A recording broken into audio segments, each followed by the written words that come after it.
women grow up when they're famous. It's crazy. Yeah, it's insane. And I Like, love tell that your she's kid like to go watch another. I mean, who do they have now though? Because JoJo Siwa is also like you know, Kids Bop. Like they should. I wasn't like just I don't know. Yeah, they have other shit to listen to. But anyway, so what do you know about ovulation?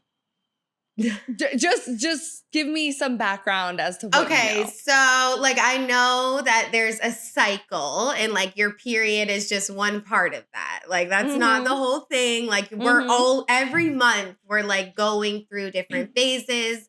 I've heard people talk about PMDD, which is like some sort of disorder where you get really depressed on your period. And it's like they take their medication in their luteal phase to like prepare for that.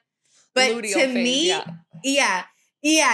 And then to me, ovulation, like this could be so wrong. And I told Fiji before this episode because she planned it. And I was like, honestly, I don't know too much. And it's kind of embarrassing because we always talk about, oh, men know nothing about the vagina and about periods. But here I am, like, I don't know either. So how can I like judge Most them? women don't though. I know. But with ovulation, it's something about the egg for sure. Like it's ovulating. Like common sense is like it's getting ready for something. Yes. Potentially. Yes. Exactly. And it has to do with having babies. Like, yes, exactly. The egg is like preparing to be fertilized type shit. Okay. And we're gonna have a TikTok that explains it better than I probably could because same, I didn't know much besides exactly what you said before planning this episode. And we asked you guys, do you know what ovulation is? And 85% of you guys said yes. And I'm just going to assume that that's like a baseline, like, you know, it has to do with the egg. Like, I don't know how much of you guys are really in depth and know, but maybe you do.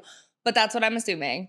Yeah. 12% of you guys said kinda and 3% said no. So we're going to watch this TikTok where she explains the whole menstrual cycle. I was someone that said no.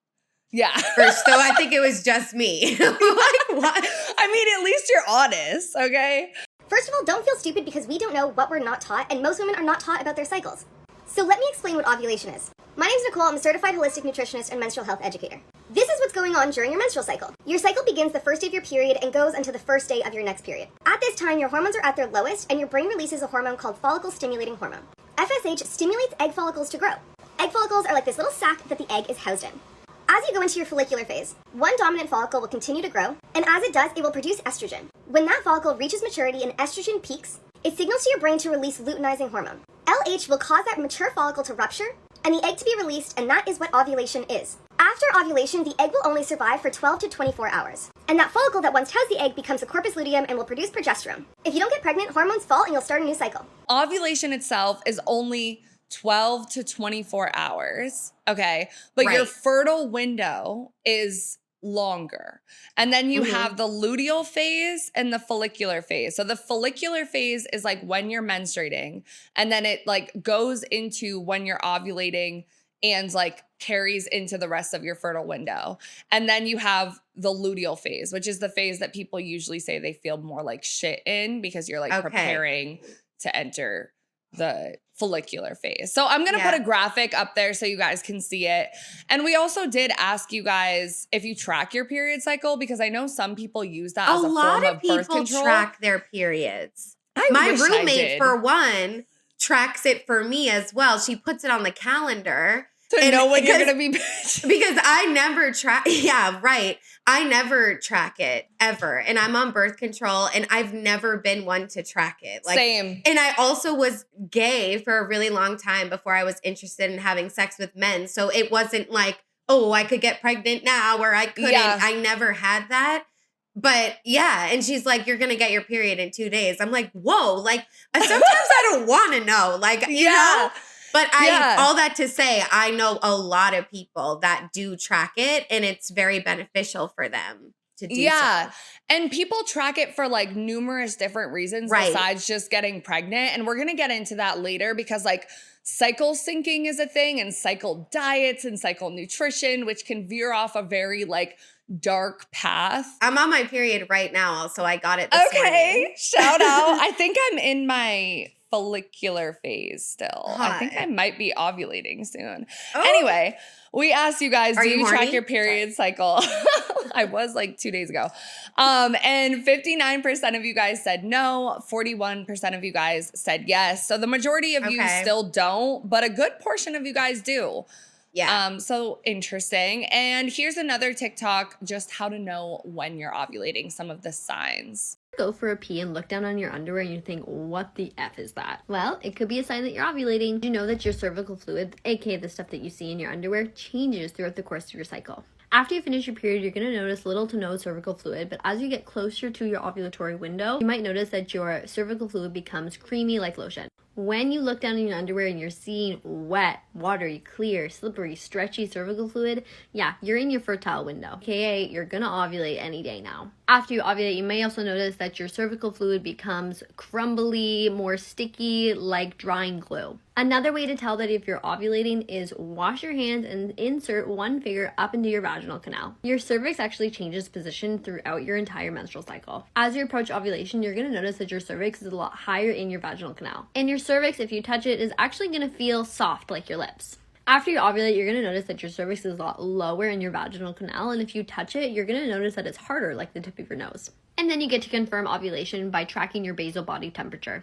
After you ovulate, your temperature actually rises between 0.4 to 1 degree and it's going to stay up until your next period. So once you notice that increased temperature and it stays up for 3 days, then you're in the clear.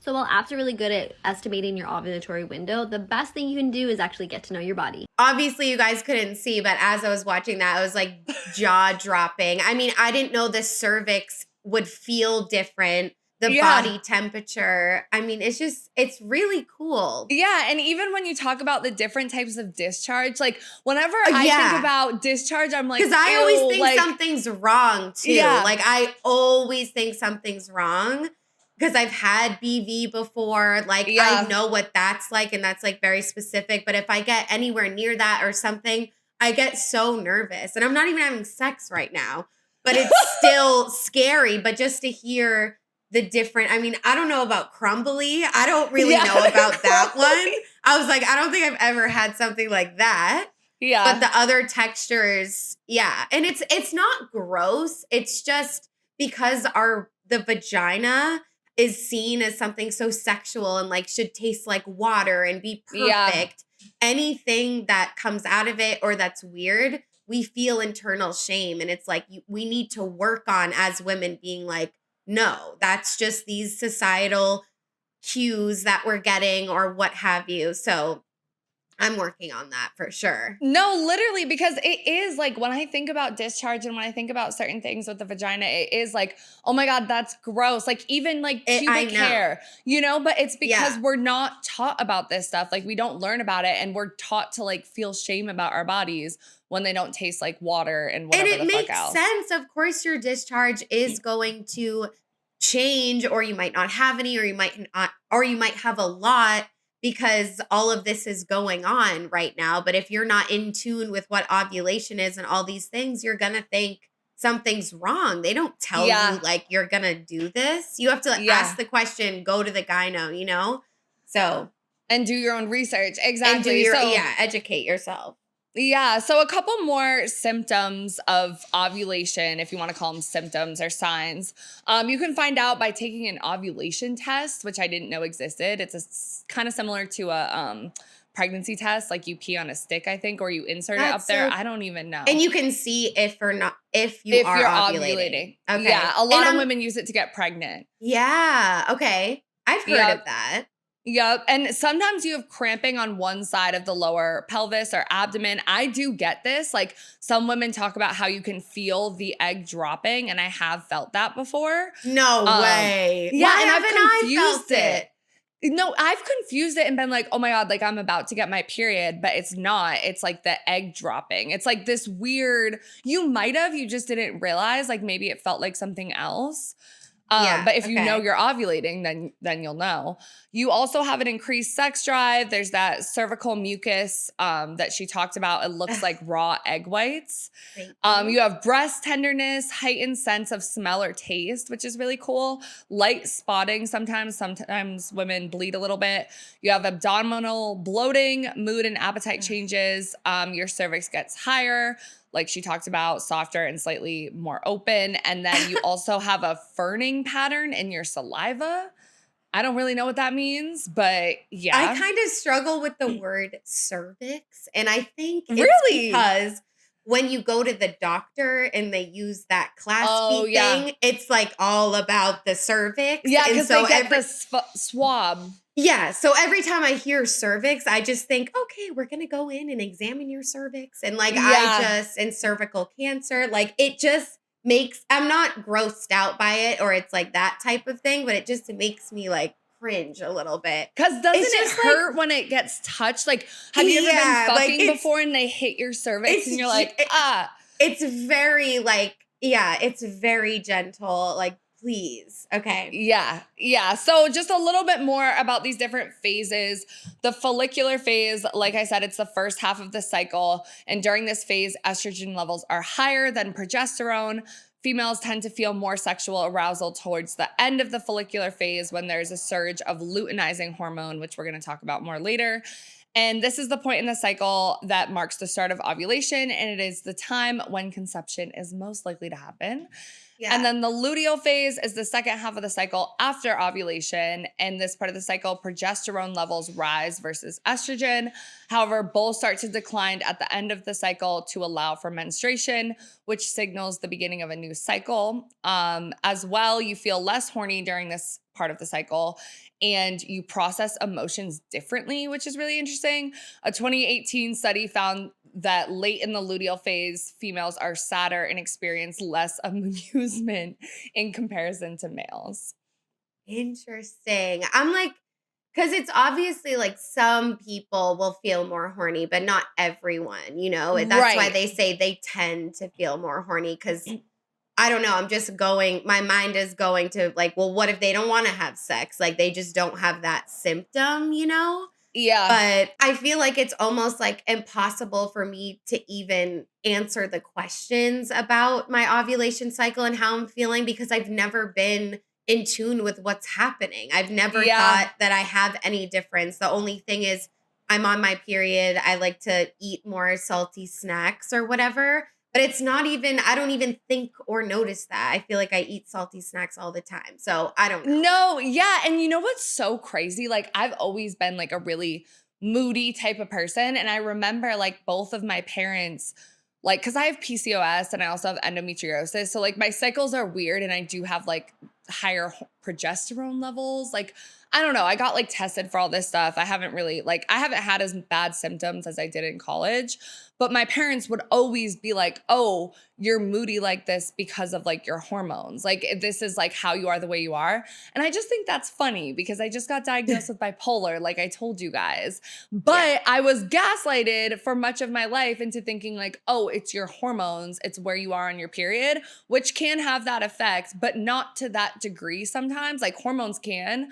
But you know what I'm saying? So it's like, I don't know, like there's so little that we actually know about our hormones and our periods that it's easy for like other people to even like project. And even my mom, she's a woman, you know, but like she wasn't taught about this stuff either. Like no one really is. So I think it's just like, we think, oh, woman, you know, premenstrual cycle, oh, you're going to be moody. I don't know. Or bitchy. Like that's the word people use. Mm-hmm. And I guess it's the only way you would know is if you are a doctor and are studying that. And of course, like with everything else, there's a reason that we don't know about that. There's a reason for everything. Yeah. And that's where it gets dark real quick. Okay, so this section of the episode, we're going to get into the horniness that exists during ovulation and how it's trending on TikTok. But first, we asked you guys, do you feel incredibly horny when you're ovulating? And 70% of you guys said yes. 13% said, I don't really know. And 17% said no. Yeah, I said I don't really know because I don't know when I'm ovulating. But it makes sense. And I also think it's like could be the placebo now too. I found out my ovulation. I'm like, oh, I'm fucking horny too. So I don't know, but I believe whatever anyone says. I saw these like TikTok videos talking about ovulation and people talking about it more. I didn't realize that, oh, maybe that's why I'm horny, but I don't track my period, so I don't know. But some of these women on TikTok are talking all about how they're super horny during ovulation. So let's watch those. I don't like to go out to the bars when I'm ovulating anymore because one time I dropped my lip gloss and a man handed it back to me like this. He picked it up, instead of handing me like this or like this or like that, picked it up and he was like,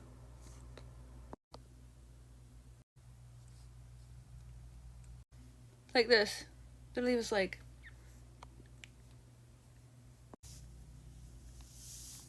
bro.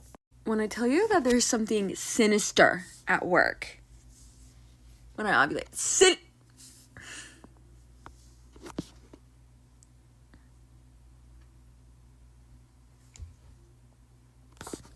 I should not be allowed out of the house when I'm ovulating. I'm a danger to myself and to society. Like, what do you mean I'm attracted to every single one of my coworkers? What do you mean the random man on the subway was looking good to me? I think he was gay. My uterus doesn't care. Oh, she doesn't care. She's like, girl, if you don't get off at the same stop as him right now and stalk him home. Made the mistake of going to the gym also, where men famously are sweaty. Literally lock me away for 3 days. You need to lock me away, throw away the key, slide water and food under the door. Just I need to be in my enclosure, gnawing at the gates, but I need to be locked. I need to be strapped in, not like that. The way the female body behaves during ovulation is absolutely insane. Like, it is almost embarrassing. Like, girl, could you please act like you've been somewhere before? Oh my God. The craziest thing too is like, my body knows I don't want a kid. I know I don't want a kid. Like, you are doing all of this for an egg that don't even want to be fertilized. Girl, please calm down. Reading about ovulation on paper doesn't do it justice. I become insatiable. It's not fun, is the thing. Like, it's not enjoyable. Like, one time I whacked it for 6 hours. When is that ever fun for anyone? It hurt. It sucked, but I needed it like air. It was awful. It's like the Snickers slogan, you know? Like, you're not you when you're hungry. I'm not me when I'm ovulating. I'm possessed by something dark. Some dark need. If y'all ever saw Dexter, it's like his dark passenger. Like, it's like something that is outside of my control. Some eldritch horror has taken my body, and I don't want to be there when it happens. I know the meme of like gnawing at the bars of your enclosure is definitely dead, but it feels like that. I could eat through drywall to get what I wanted when I'm ovulating. What is that? The way ovulation makes you feel like a fucking dog in heat, like a feral apex predator, bitch. I be this close to putting this bitch on the leash in my own home. Like, this bitch needs a muzzle at this point, because why are you barking at our man? You're barking at him. You are a lady. You are supposed to be a kitty, not a dog. Damn. You could be the demurest of divas, bitch, and once you start ovulation, you got that dog in you. Okay, I just have to say, this rhetoric, these conversations, this vulnerability would not exist without TikTok. Exactly. And TikTok really changed the world. I don't know. I had sort of an oh wow moment watching all of those videos back to back that look viral or did really well, which means a lot of people relate to it. And it is so nice to see people on the internet, real people, just like you and I, just like our listeners, talking about their experiences with their cycle, being funny, but also real at the same time. And it's a way of educating too, because maybe watching that video will make someone more intrigued about their own cycle and want to look into it, because already I want to look into it to see. I mean, it's cool. Like, even if you don't want to have kids, it's interesting to know all that your body goes through every single month without us knowing. Our bodies are literally working motherfucking machines, bitch. And it's cool to see what's up with them and how it might affect us in the external world and our actions and all of that. But I thought those videos were hilarious.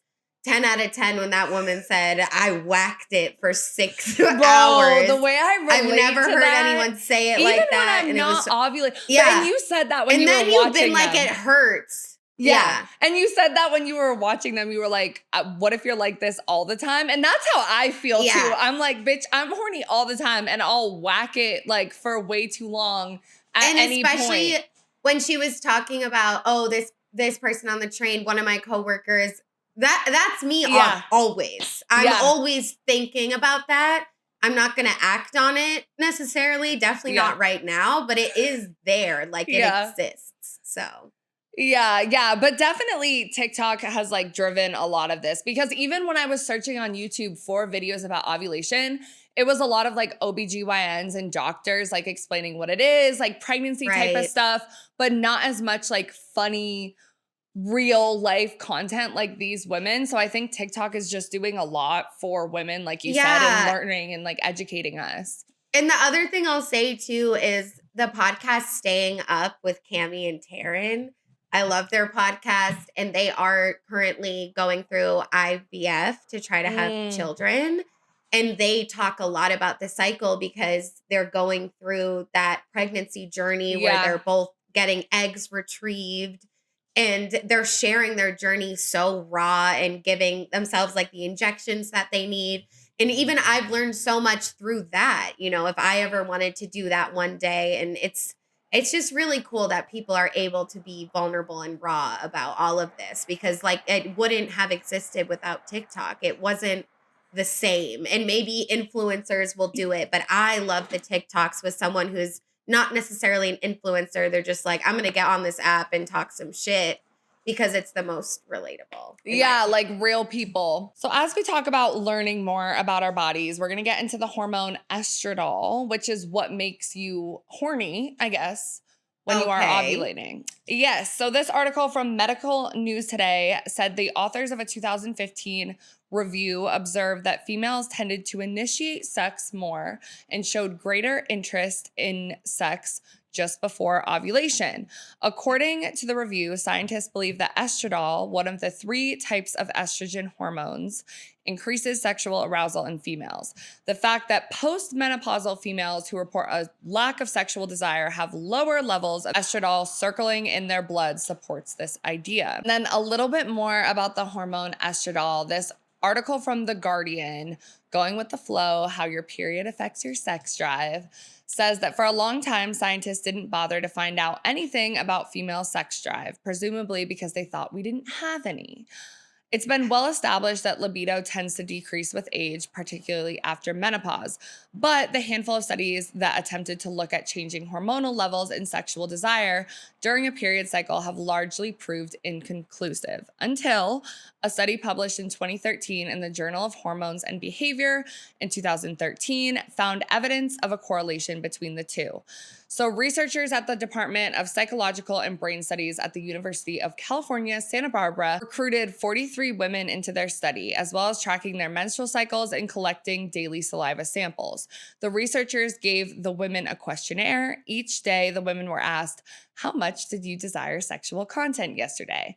And they were given a 1 to 7 scale, in addition to behavioral questions about whether they had masturbated, had sex, and if so, who initiated sex. Then the researchers looked at the women's level of 2 main hormones produced by ovaries, estrogen and progesterone. There were 2 main findings. So estradiol, which we talked about before, is a type of estrogen, seemed to positively correlate with sexual appetite. More estradiol and 2 days later, more desire, while progesterone seemed to suppress sexual desires within a day or 2. Both of those hormones fluctuate over the course of a menstrual cycle.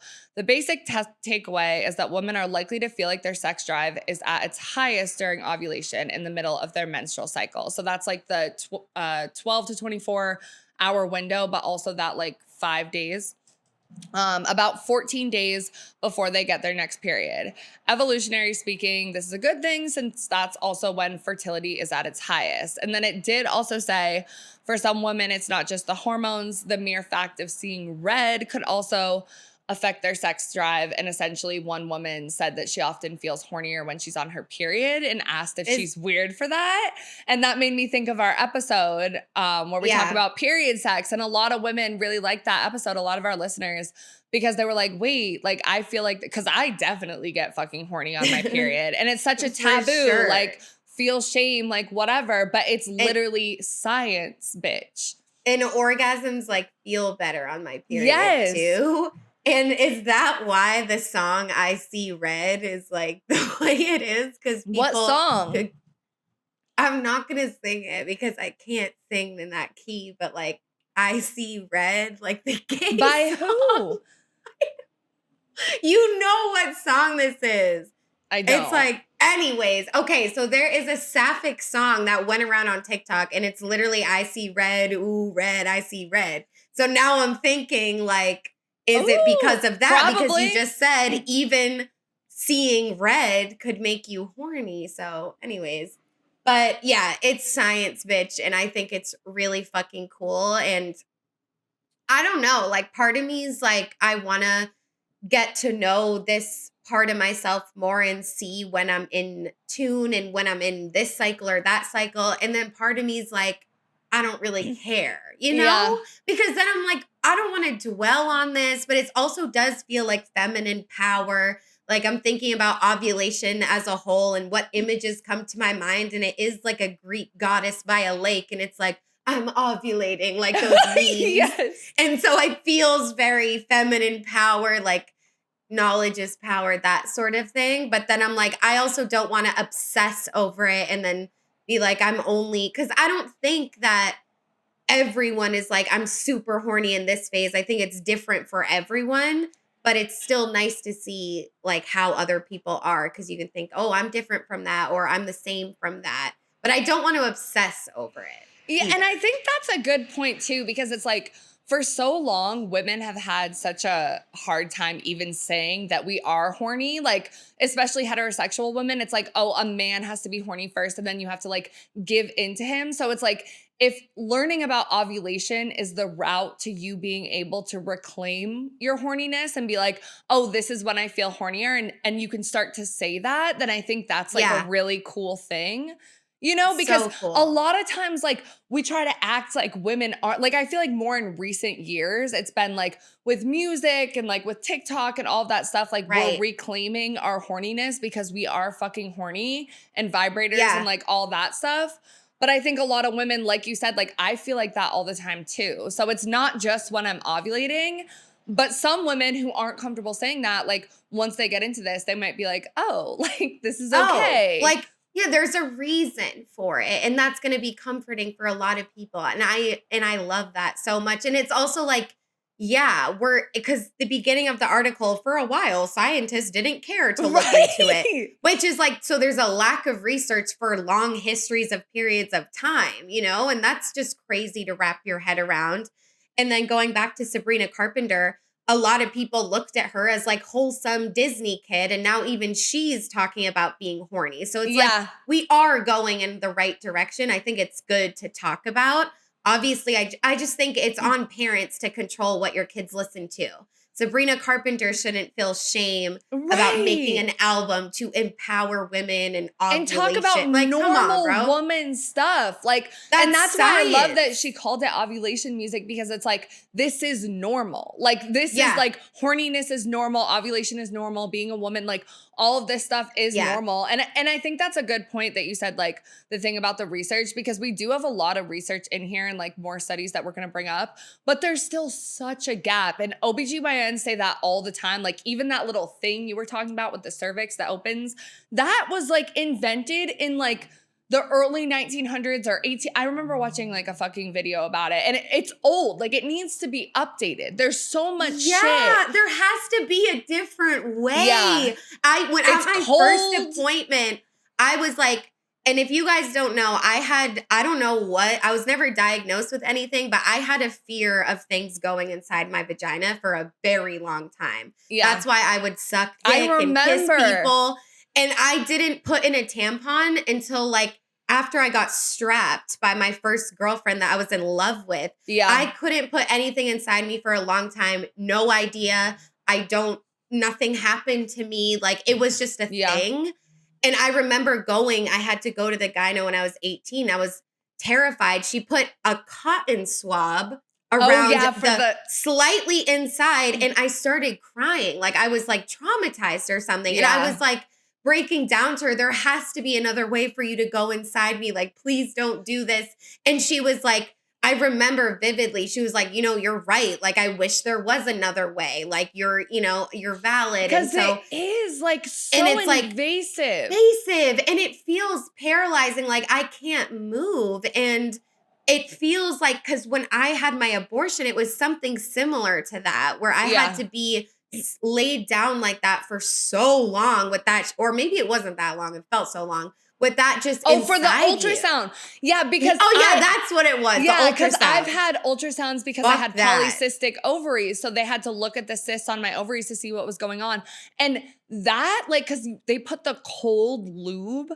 So it's like uncomfortable and it's cold. But for me, the worst part was like walking around after. I just felt like, for me, it wasn't during, because I was like, okay, I'm looking at the screen, like I see the cyst, like I get why you have to do this, but then like leaving, like I just felt so violated, because it's like you're not turned on, like you're not like horny, and you're just like, yeah. And I'm almost like, don't get wet right now. Like, like there's somebody's hand. Right. Because when they just finger you a little bit, it's like, it's they're like, I'm just going to slide it in real quick. And like rubber gloves like really turn me on too. So it's like, but I'm never horny in those moments because I'm like so scared of what's about to happen. But I do feel like that. I'm like, don't get wet. Like, just, we're in a doctor's office. So, but kind of like a roller coaster we just went on, but it's important to talk about. Yeah, and the other thing too from this is like learning about the different hormones, because I have PCOS, which I think can make you have higher levels of testosterone, which is why like you can grow hair on your body, you can gain weight, like things like that. I have a mustache, like I usually get it waxed. But all that to say, like, I remember thinking that like higher levels of testosterone is what makes you more horny as a woman, because that's what it does in men. And men's hormonal cycle is like 24 hours. Like ours is a month, like 28 days. Theirs is 24 hours. But it's so interesting to learn about the fact that like estradiol exists. Like we have these hormones, like we just think about it from a male perspective of like testosterone, horny, not like, oh, there's this whole other fucking hormone called estradiol that's part of estrogen that's just for women. Like, I never knew that existed. I know. Ever. So now we're going to get into the types of sex preferred during ovulation. So this is from Women's Health Mag. A new study in the journal Hormones and Behavior aimed to find out if your preference for certain sexual acts also ebb and flow throughout the month. It turns out they were onto something. Researchers recruited 22 heterosexual, naturally cycling women, meaning they weren't on hormonal birth control, which shuts down ovulation. The women watched 90-second erotic videos during their fertile phase, and during their non-fertile phase, some videos featured 2 women, some featured 2 men, others featured a man and a woman. And all videos depicted couples engaging in either oral sex or penetrative sex.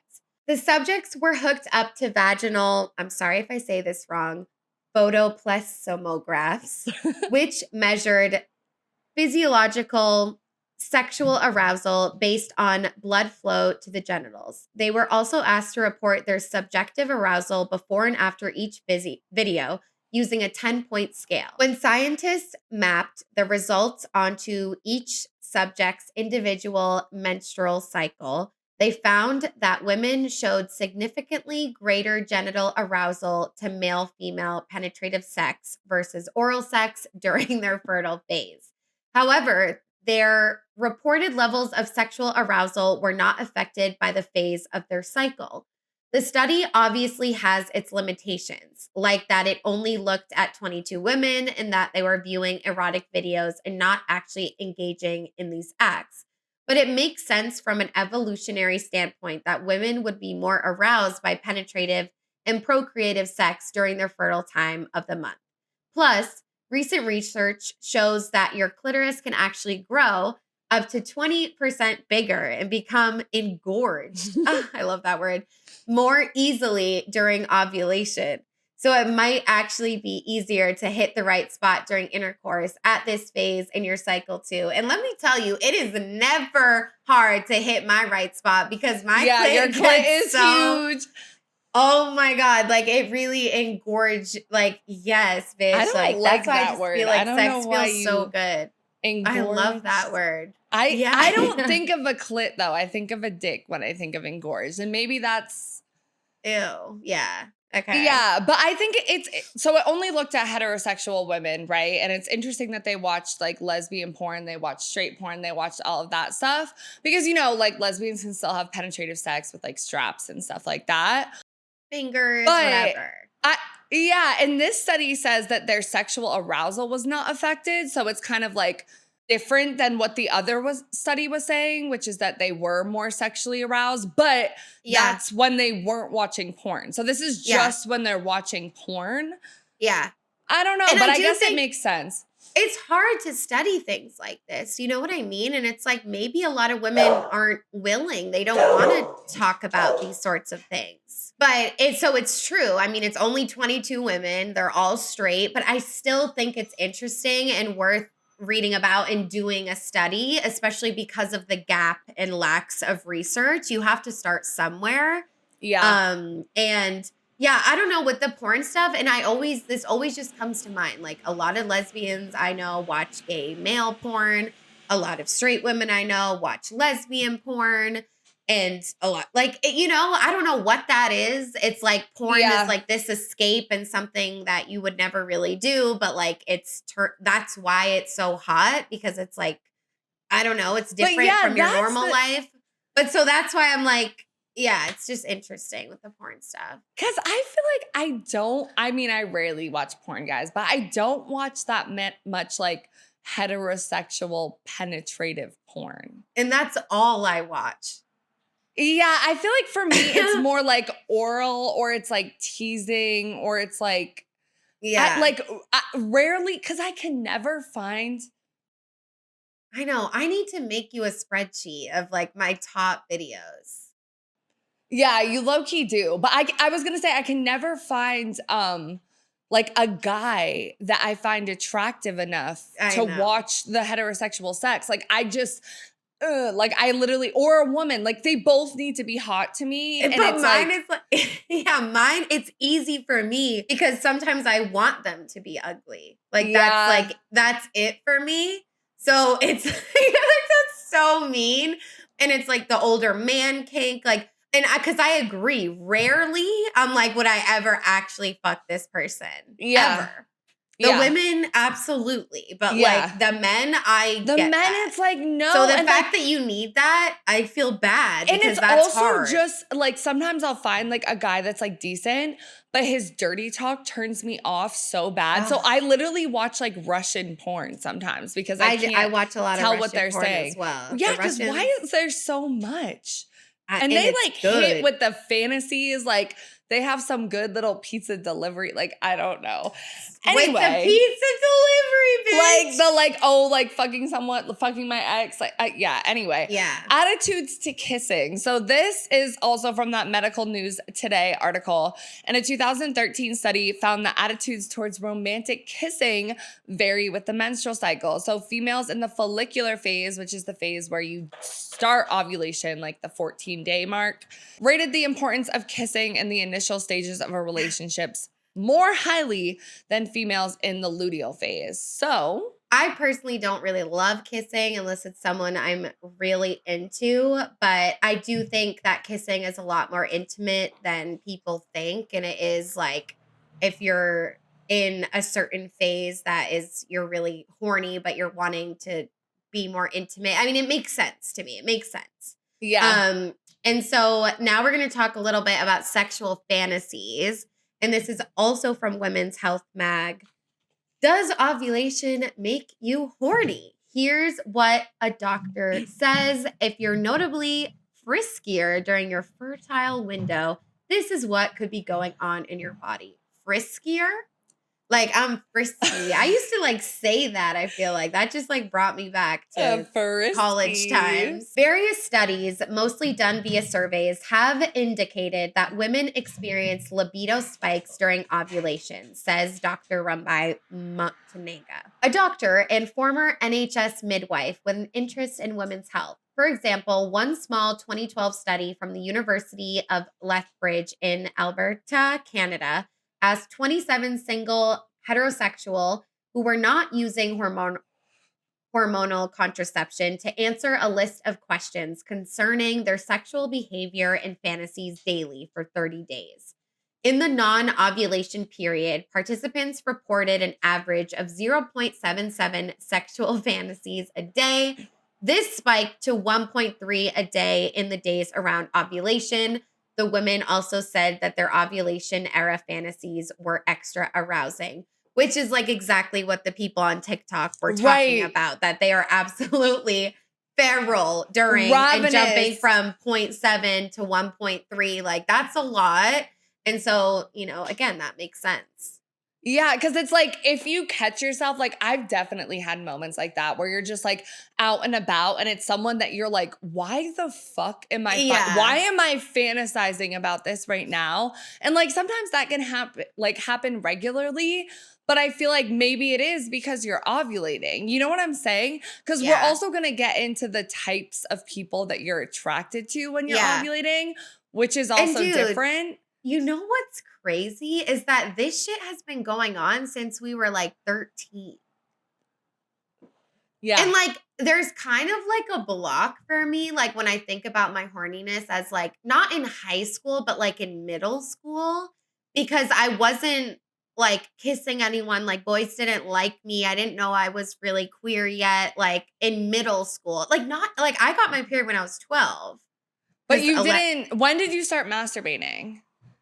I didn't masturbate for the first time until I was 18 years old, my senior year. Yeah. Same. Oh, yeah. We've talked about this before. Yeah. But I remember feeling, I don't remember feeling horny because I wasn't in tune with all that. But I remember watching certain Disney Channel shows and like kind of like rubbing myself against the couch when I was laying there and like giggling. Like the closest I can think of is like, I remember like hanging out with like a girl that I used to be friends with, and we were like practicing for like hooking up with boys and like rubbing, like, you know, like scissoring essentially, like with our clothes on and shit. So like I remember that, and I remember feeling like I guess, but it wasn't like I didn't masturbate. And then I remember like having sex with guys or like doing shit with guys, and then like liking it or feeling like aroused after that, but it was never like I was like, oh, like I'm gonna go watch porn, like, you know? Right, totally. And I do remember this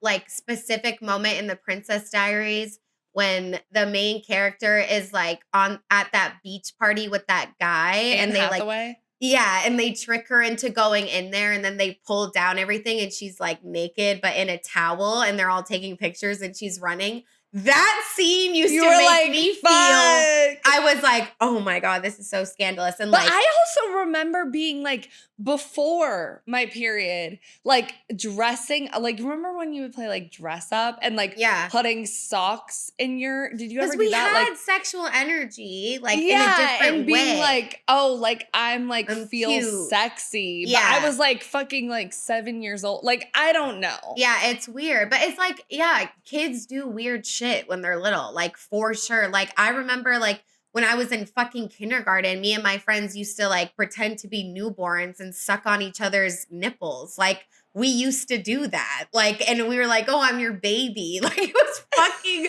so was weird. It sexual though? And we're like, no, it was so like, I just remember doing it. And like, if like, dude, I don't fucking know. But like, like that was so weird. But all that to say, like, it's just crazy. Now it's like, oh, I'm so horny. But were you like, are we like that when we were 14 and we just weren't in tune with that? Because it's so young. Probably. You know? And I know that's when people start experimenting with kissing, and like some of my friends lost their virginity in middle school, like in 6th grade. But I just was so far away from that I was like, no.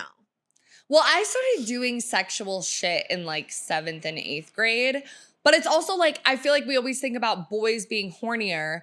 Girls are horny too, but it's like boys, like they see it. Like they have a wet dream or they see their dick get hard and they're like, what the fuck is this? Versus like we still get wet and stuff, but we probably like discharge, like your period. You don't really know. Always, yeah, exactly. I didn't even know what getting wet was until like after I had sex with a few people in like high school. Like I didn't even know the concept. It's so sad, dude.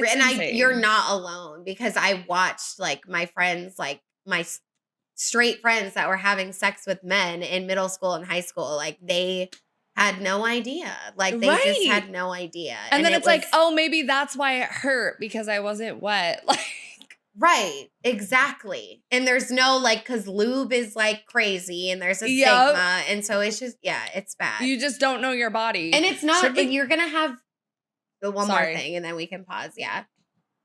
And if you're going to have early sexual experiences and they do define you to a certain extent and you're not getting wet and it like hurts, I mean, that's not going to help you view sex for the long term. And that's why I know we always say education, but that's why it's so important because not only are we like having these weird sex moments, but it does make you think about sex differently. And it's also like we look at boys when they're that puberty age and we're like, oh my God, they're so horny. It makes sense. Why do we not talk about girls in the same way? When girls start dressing more provocatively or flirting with boys, we're just like, oh my God, stop. Don't do that. Stop. But it's like, it's literally their hormones too. We just only talk about it in the terms of like boys. They just want to shove it down like it doesn't exist. And it's just insane. Natural. And it's because like people are so obsessed with women's sexuality, but to the point where you can't talk about it. It has to be invisible, but it still has to be there because if you don't, like, it's just. Well, the last part of types of sex that you prefer when you're ovulating is masturbation. This article called Why You Fancy People More When You're Ovulating from Vice says around ovulation, Dr. Raquel Hammond, CEO of the Fertility Advantage, a fertility consulting firm, says you might also find yourself masturbating more, consuming more erotica, and having more intense and arousing sexual fantasies. Apparently, winking and sex itself might also feel better generally. Changes in cervical and vaginal secretions can enhance sexual pleasure and desire, says Dr. Hammonds. Some may even experience more satisfaction from an orgasm during this time. And I find it interesting that they said like secretions because I feel like that's why I get like horny on my period because it's like flowing, like it's like dripping. Like I can and you're like feel wet. It's wet. Yeah, you're like super wet. No, I 1000% get that. And I've said this since I was in high school, but every time I have to pee. And like Fiji knows, like I have a what is it? A bladder of steel, like however you say that. Yeah. You, bro, like when we go out, like I'm the type of person that needs to pee every 5 seconds. Every 5 seconds. Autumn pees maybe once, if that. When we were out, I was like, I didn't use the porta potty once at Revolt World because like, I was like, what? Like, maybe it's me being someone that has unhealthy. to pee all the time, I'm like, that is concerning. I know. Or a superpower. I don't know. Yeah, but all that to say, like, so when I do realize I have to pee, it's like bad, right? Because I have, and it's like for a long time. And you have the big clit, so it's like huge, bitch. And so it gets stimulated, and like if I'm like about, and that's why it's like they have like pee kinks or whatever, because like when you hold it and then finally release it, to me, feel that. It can feel like an orgasm if you like really milk it out or whatever. I can't believe I'm like saying this, but it's true. And so that's why I'm like, you think of the period that it's like you're getting that wetness stimulation. So it does feel, and I don't need to make this clear because there's nothing wrong with having any pee kinks. Like, I don't think I have one. Like maybe I do when I'm by myself, but like the idea of someone else like withholding or like going like doesn't do anything for me. But would you pee on someone? I don't know because I've never had the opportunity. I just like hate the smell. So I feel like maybe like right before and like during I would be like turned on, but like immediately after it's done, I'd want to like go shower for 5 years and like on the floor, like no. Like Yeah, I'm not a dog, like no. So I don't think I want to be like peed for on. money, Like, I would don't do know. a lot of things. Yeah, for money, I'm like, Anyway, okay, so Yeah. next we're going to get into the types of partners that you're attracted to when you're ovulating. And I'm a little nervous really about this. interesting. Yeah, it is a little, it's a little weird. So we saw that already in the TikToks, right? Like people were talking about like someone you would never normally find attractive. Now all like of a sudden he was you're like into. gay and I knew that, but I still, But you were still into him, right? Or his hands or like whatever. So that same article from Vice, Why You Fancy People More When You're Ovulating, says Christine Garver A.I.R, an assistant professor of psychiatry at the University of Colorado, says scientific literature finds that women's romantic partner preferences shift across the ovulatory cycle in predictable ways, referring to research specifically on cis women who are attracted to men. When nearing ovulation, women's preferences for men with traits that may connote, quote, superior genetic quality, end quote, which we're going to get into weird territory because anytime we talk about superior gender, whatever, it makes me think of Andrew Tate and all the manosphere stuff and like all of that. But we have to remember, we are bodies. This is science. This is just what research found. We'll break it down after. So superior genetic quality tend to increase compared to other times in the ovulatory cycle. Basically, if you find yourself fantasizing about that hench guy from the gym who usually gives you the ick, it might be because your body wants you to have babies with him. There are studies to back this up. One 2005 study found that during the fertile window, cis women in straight monogamous relationships become more attracted to men other than their partner, especially if their partner isn't, quote, symmetrical. In other words, they're more attracted to those with conventionally attractive looks and therefore, quote, stronger genes. Wait. I'm sorry, but this is like literally like we're animals. Like, you know how they say like birds are attracted to other birds with like a sharp beak because like, then they can chop the food better or like some like evolutional reasoning. And I know that we were descendant from apes and we do have animalistic qualities, but this is literally like if this was talking about like geese or something, it wouldn't make me mad. I'm like, that makes sense. But like now I'm just like, what? Like I don't even notice if someone's symmetrical. Is anyone really symmetrical? Right. And also like the beefy gym guy, like that's not my type. I like a skinny artist. Like, yeah, she does. You know what I'm saying? Like I don't like that type, but I guess when you're ovulating, that might be what you go after because back in caveman times, they could fight better. I don't know. I'm telling you. Okay. But, okay, so going on. While the above makes sense, it also doesn't really take queer people into account. Lesbians, for example, don't just suddenly turn straight for 24 hours because their bodies are telling them to make a baby with a guy who has a symmetrical face. Thank you. But according to studies, they also experience heightened desire during the fertile window. It's not just directed towards men, obviously. So that makes me think of that TikTok at the beginning where the woman was like, we're not even trying to have a baby. Like she was gay. Like, why are we feeling this way? Yeah. And then it goes on to say, well, research on ovulation in women who are not attracted to men is limited during ovulation. Sexual desire corresponds to a woman's sexual orientation, asserts Dr. Raquel Hammonds, the CEO of Fertility Advantage, a fertility consulting firm.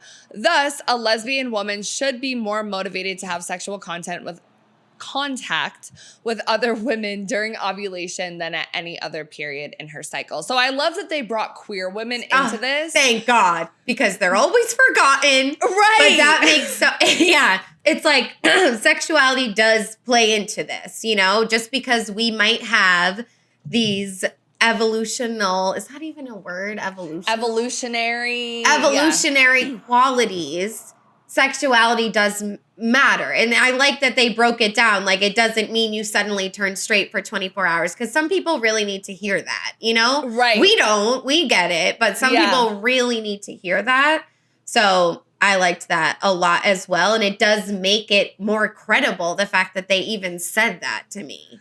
you know? Yeah, because I'm just like, I don't know. Like, that is the whole argument on, like, the Andrew Tate, like, manosphere side of things, where it's like, oh, you need a man who's a protector, a provider, like, who's, like, controlling, like, all of these things. And it's just like, okay, like, just because this study says that scientifically, like, the way that we're wired, evolutionarily, whatever, like, that's one thing. But again, we are whole, complex people with brains who have been socialized in this climate. And, like, even now, how they were talking about, like, rap men or rap boys being, like, popular, like Timothy Chalamet, which I think calling them rap boys is kind of mean. But, like, the skinnier, like, artist, like, more feminine type is, like, trending right now. And it's supposedly because women feel, like, afraid of more, like, beefy, stronger guys because of, like, the way society is trending. And, like, when you think about, I think that the next study that we're going to get into talks about this a little bit more too. Like, those types of guys, women also think of as less loyal versus, like, the skinnier, like, more feminine guys they think of as more loyal. So it's different when we're talking about pure sex drive when you're ovulating hormonally versus, like, who you want to settle down with and all of that stuff, you know? Yeah. It's just, and it's weird for me to think about, like, oh, that's your body being like, I want to make babies with that person. It's just so bizarre when you don't want a baby, you're not trying to, but it's like all of this is due to the baby making process, and that us as humans need to continue the human race and, like, keep having babies.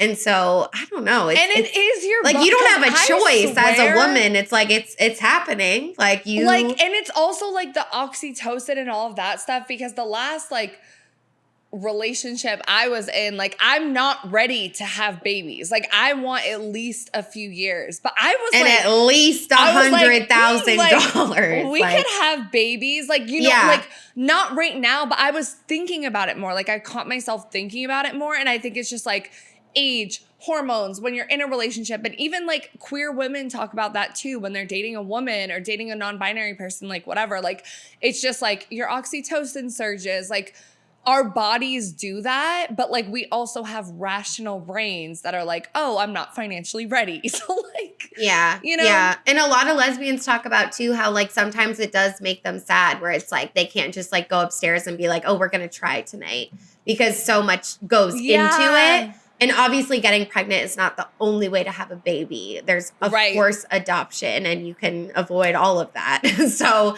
but it is a thing, because you do have that desire to go upstairs and try. It's just your gender parts can't do that together alone. You need other things like sperm, which is disgusting. I don't know. So this next article we're going to get into is entitled Hormones and Desire. Hormones associated with the menstrual cycle appear to drive sexual attraction more than we know. And this is from the American Psychological Association.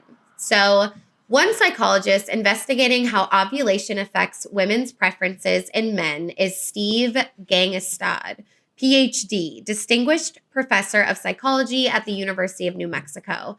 In recent work, Gangestad and his colleagues recruited 66 young couples, assessed the male partner's intelligence, and, using photographs, gauged their facial attractiveness and features. Meanwhile, they required the women to complete questionnaires about their sexual feelings towards their partner and other men at fertile and non-fertile points in their cycle. The study, in Press at Evolution and Human Behavior, produced results consistent with previous research. Women paired with feminine-faced men were more attracted to men other than their partners, relative to their partners when ovulating. The same effect was found for women with facially unattractive men, though not when the researchers controlled for men's facial masculinity or femininity. No significant effects were found for men's intelligence.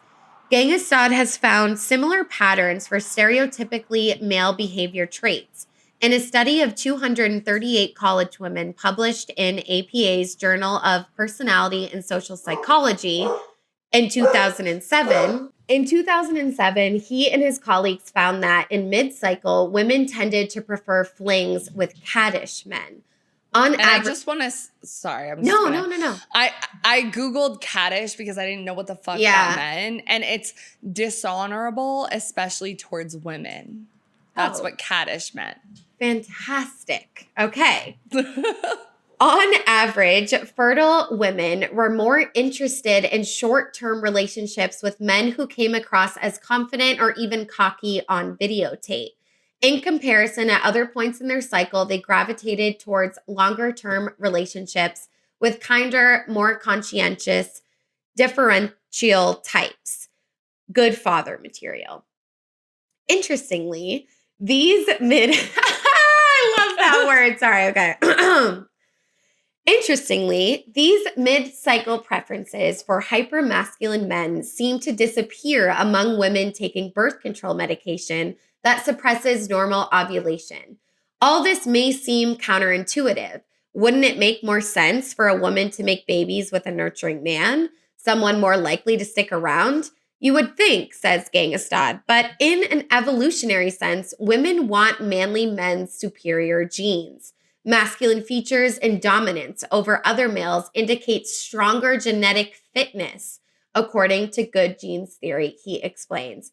This is so fucking interesting. I really, really like this. And I think like out of all the studies so far, and maybe it's because they had 238 people versus like 22 or whatever, but because this is the shit I'm more so interested in maybe too, about how it affects like your relationships and like who you're attracted to. Because like, yeah, because I definitely at certain, I don't know about what cycle I was in, but at certain types or at certain points of the month or things like that, I am sometimes attracted to people I wouldn't normally be. And it again is very animalistic with the gene thing and how we want like men that have good muscles and things like that for fitness and like the ability to live longer, they're healthier, and like that's what we would want. And the part where it's like men showing more dominance among other men is something that we want too. That completely reminds me of things I've heard about animals as well. But obviously, or not, maybe not obviously to you, but not to the audience, the part about in mid-cycle, women tended to prefer flings with the dishonorable men.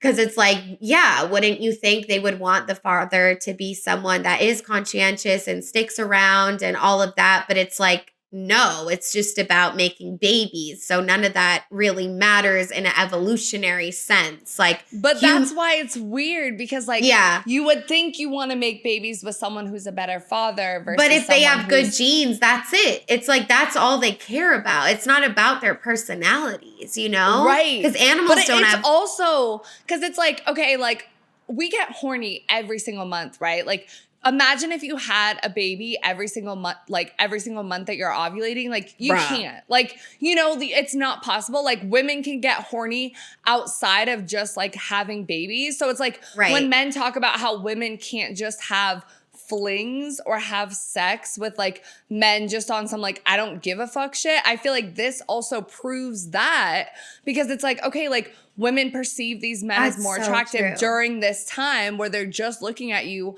like a dick and they're like, I want to fuck, and that's it, you know? Right. And it's like, I've done that more than I've done the other one. Like, honestly. And so it's just so crazy that some people don't think women can do that. Because it's like, oh, oxytocin, and then you fall in love with them. But it's like, it's not a this or that. It's a both and conversation. Right. Yes, oxytocin can lead you to, you know, wanting to kind of cling on to that person or whatever, especially if you're a virgin, you lost your virginity.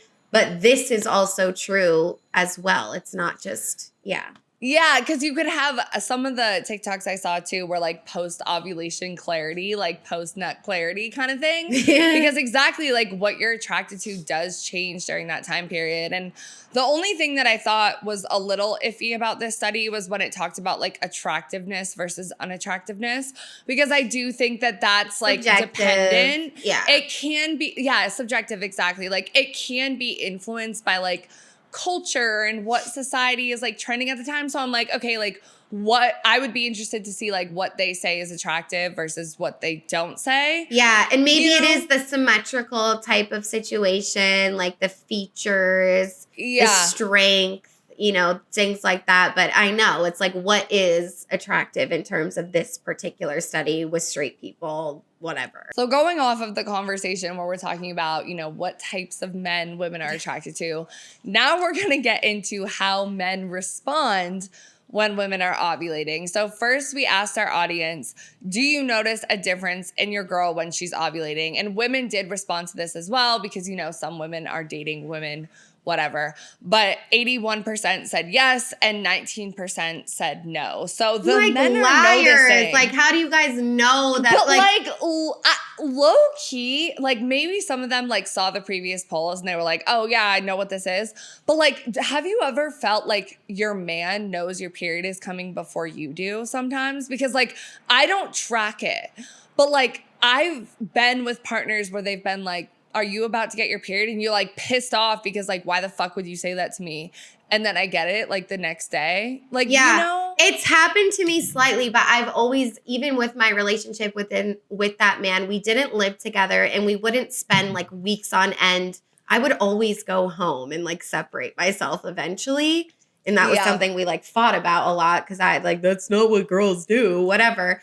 But he definitely, I think I would always just be like, oh, you're being a sexist asshole. Right. And kind of like silence it when like maybe it would have been good intel as why I was crying over something. Because sometimes they're wrong as fuck. Right. But sometimes like if they, you know, maybe not even love you, but like know you and are around you all the time because you've lived with partners. I've never done that. So I don't think I have like the experience to fully have that. And even with women, I've never, like, I always go home.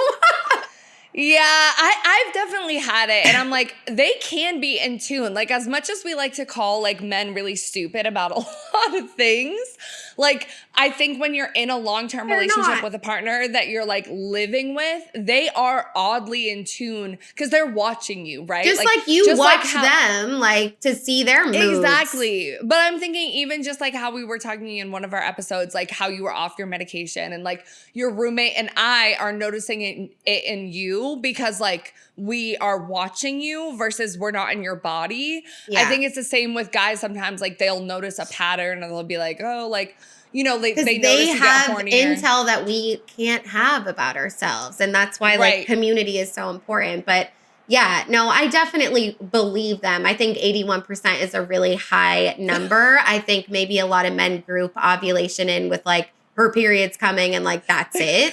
Like they don't know about esolastrone, the other one that we estradiol. Yeah, they don't know about estradiol. Yeah. Clearly, I don't either. But it's like I don't know unless they're trying to get pregnant or something like that. Like true, yeah, or they're just like a solid member of society. I mean, I should have researched this stuff a long time ago, you know? But why don't we have the desire to research it? I know I'm not alone.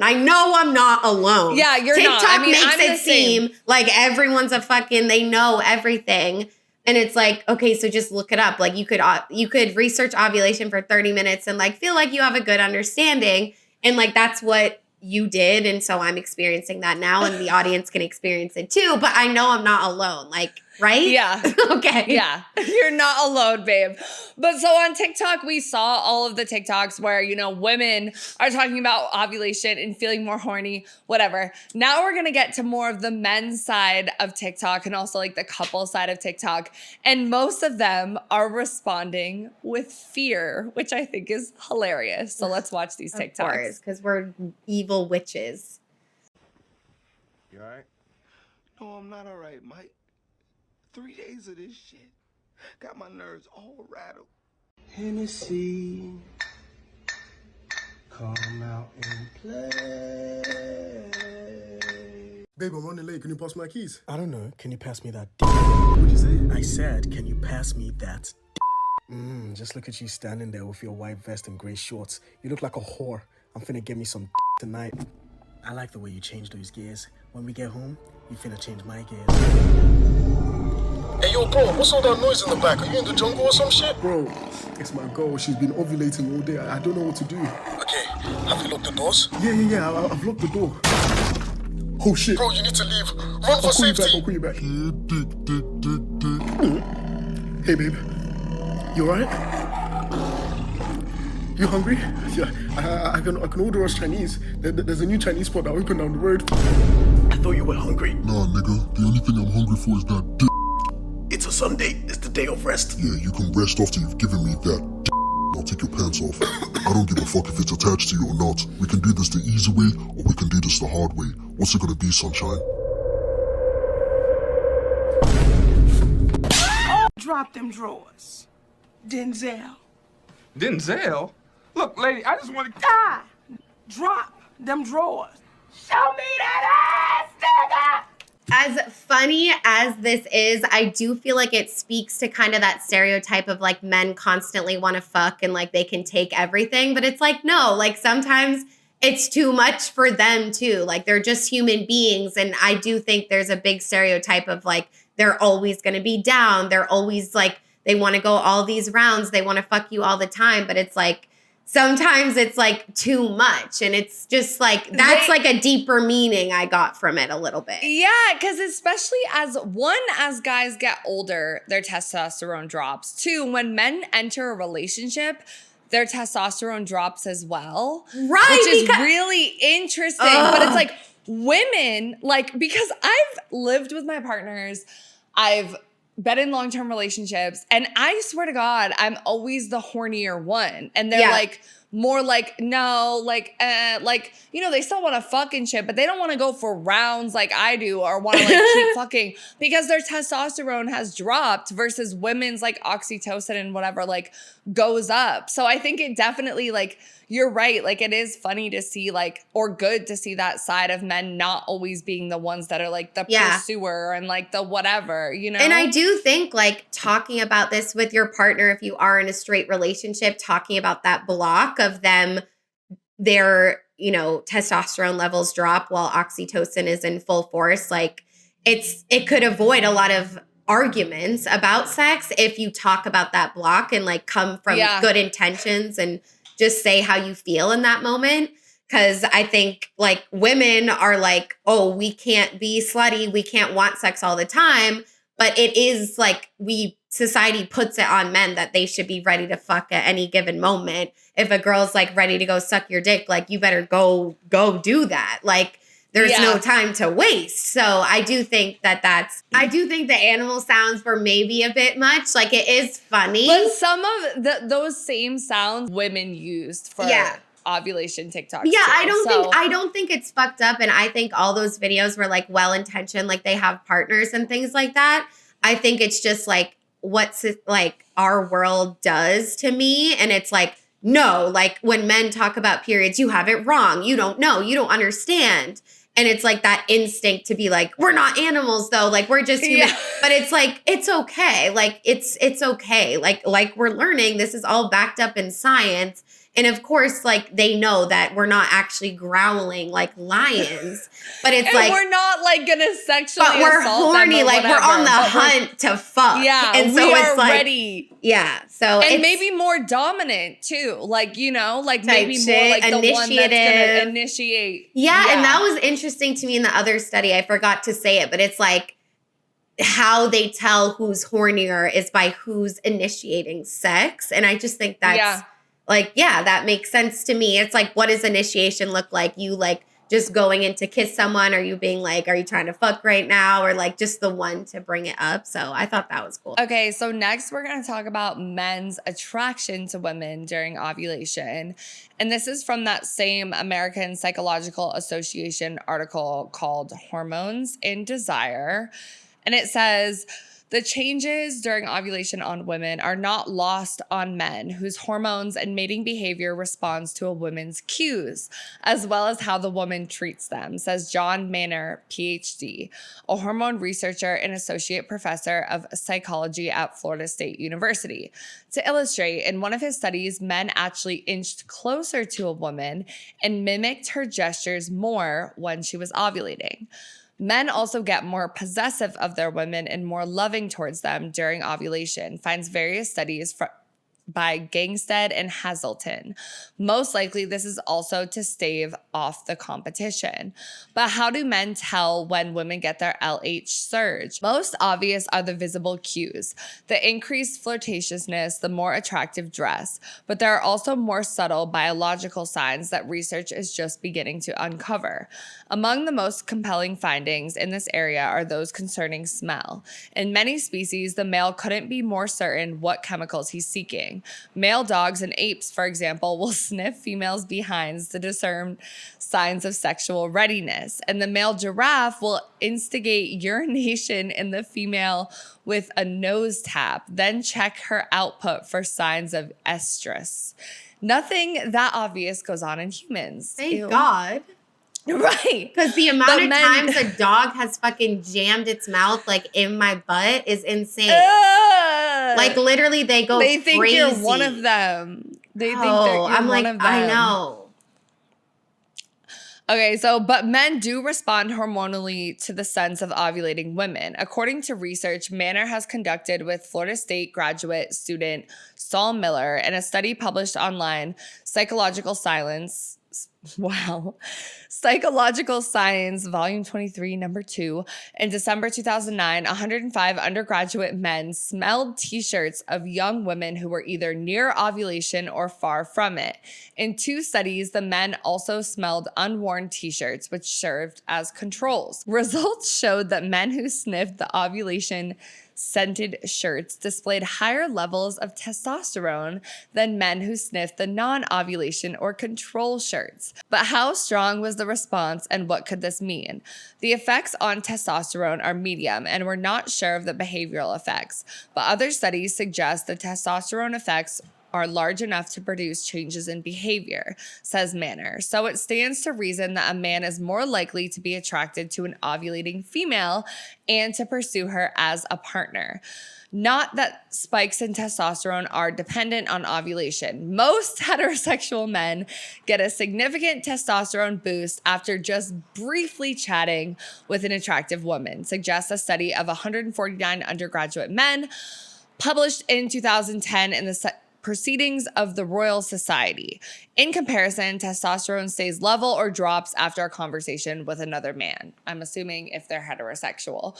But it's so funny because it's like more in the study that it didn't really include like men, and I think maybe we talk about it later on, but like men mirror women's behavior. So if a woman is acting more like open or ready or flirtatious or whatever, like men get excited by that and are more open to it. Yeah. So that's like a little bit of like, it's hard to tell because their testosterone rises just when they're talking to an attractive woman. But I think the t-shirt smelling thing was particularly interesting. I agree. And I also think it's so interesting how they link possessiveness and loving. Like men get just as much as they're being possessive, they're also being loving at the same time. And I know it's like, to a degree, it's like, yes, I do want my partner to be like, you're mine, if I'm in something monogamous. But I don't know. We're talking about animalistic things, science. I'm like, what do you mean by possessiveness? But yeah, I mean, the smell's huge. Like I've seen those trends about the pheromones perfume that women will wear and like their man like goes fucking crazy or whatever. Yeah. And that's something that's always been super interesting to me and something that I don't really understand. Like, do you feel like you're attracted to like certain smells like really hard? Oh yeah. Like the men that I've like dated and been like in love with, like I don't care if they're like sweaty, gross, whatever. Like I just love their smell. Like I just want to sniff them. No, and, I like, sniff smelling people them all the turns me time. on. Like when I was gonna meet Drew Afro and I was like, I want to sniff her, and you were like, okay, well, maybe don't do that. She doesn't know you. And I was like, no, like just like I'll smell it in, like not directly. But yeah, that's so true. I love to smell people, like 1000%. Yeah, okay. I'm feeling better about that now. But I'm like, I don't smell like a vanilla scent from like, or like a candle. Like I remember in high school, there was this one Yankee candle that like all the girls were obsessed with because it smelled like boy. That's just how they would describe it.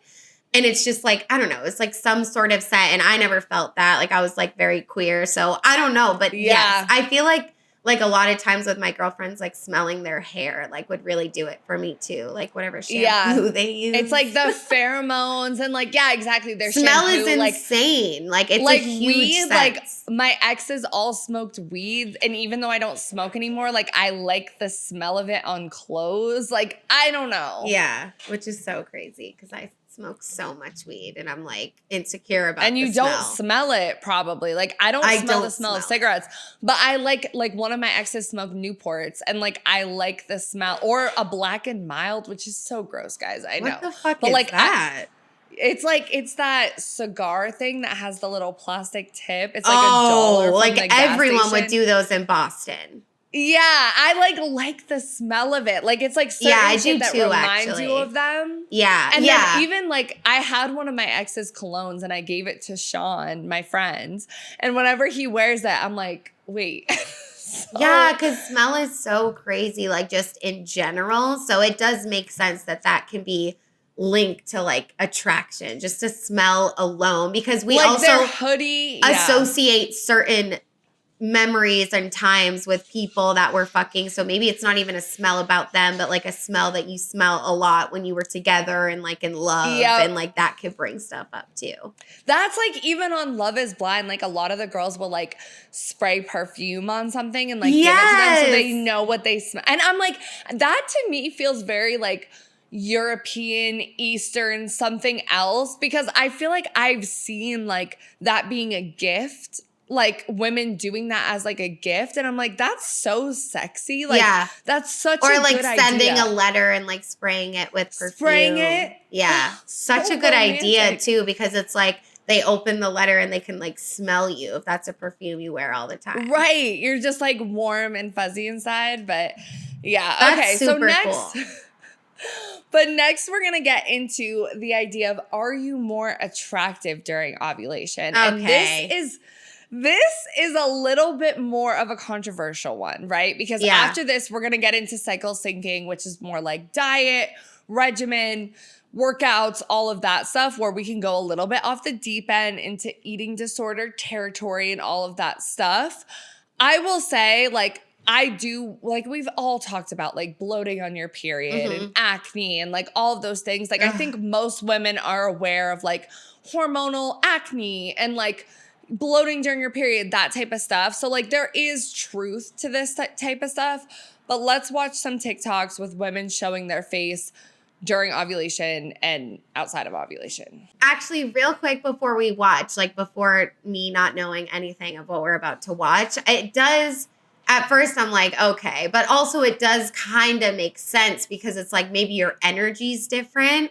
And like we all know that even if someone's not your type, they're so confident. That is attractive. Like energy plays a lot into it. So now I'm like, okay, I'm not as skeptical. Okay, here we go. Yeah. This is what my face looks like before my period. I really don't feel pretty right now. My face feels really swollen and bloated. So I'm gonna show you guys what my face looks like after my period.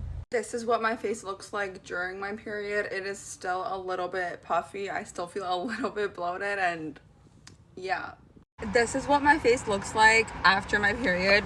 There's no bloating, no swelling. I'm not wearing any makeup right now, and do you see that difference? Do you see how your period can impact you so much?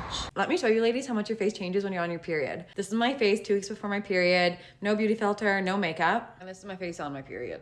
I have bags under my eyes. I'm swollen. I look like I haven't slept in 3 days. My skin is breaking out. It's just not a cute look. Why am I showing you guys what I look like at my worst? Because I wish somebody had told me that I didn't just get beat with the ugly stick once a month. Also, I feel like when you're equipped with this information, you can better plan your schedule. Like, not going to have photo shoots done for the duration of my period because I'm gonna hate the photos. Anyways, if you woke up looking like you got beat by the ugly stick, just remember that in a few days' time, you will be back to your beautiful natural self. Bye. Okay, so honestly, for those, I didn't personally see that much of a difference. I was like, okay, like, what are we talking about? Me looking for the differences. Yeah, I'm like, I don't really see them. I'm gonna put 2 more on the screen right now. One, she's saying this is her luteal phase. One, this is her ovulation phase. Same for the next one. It's follicular phase versus ovulation phase.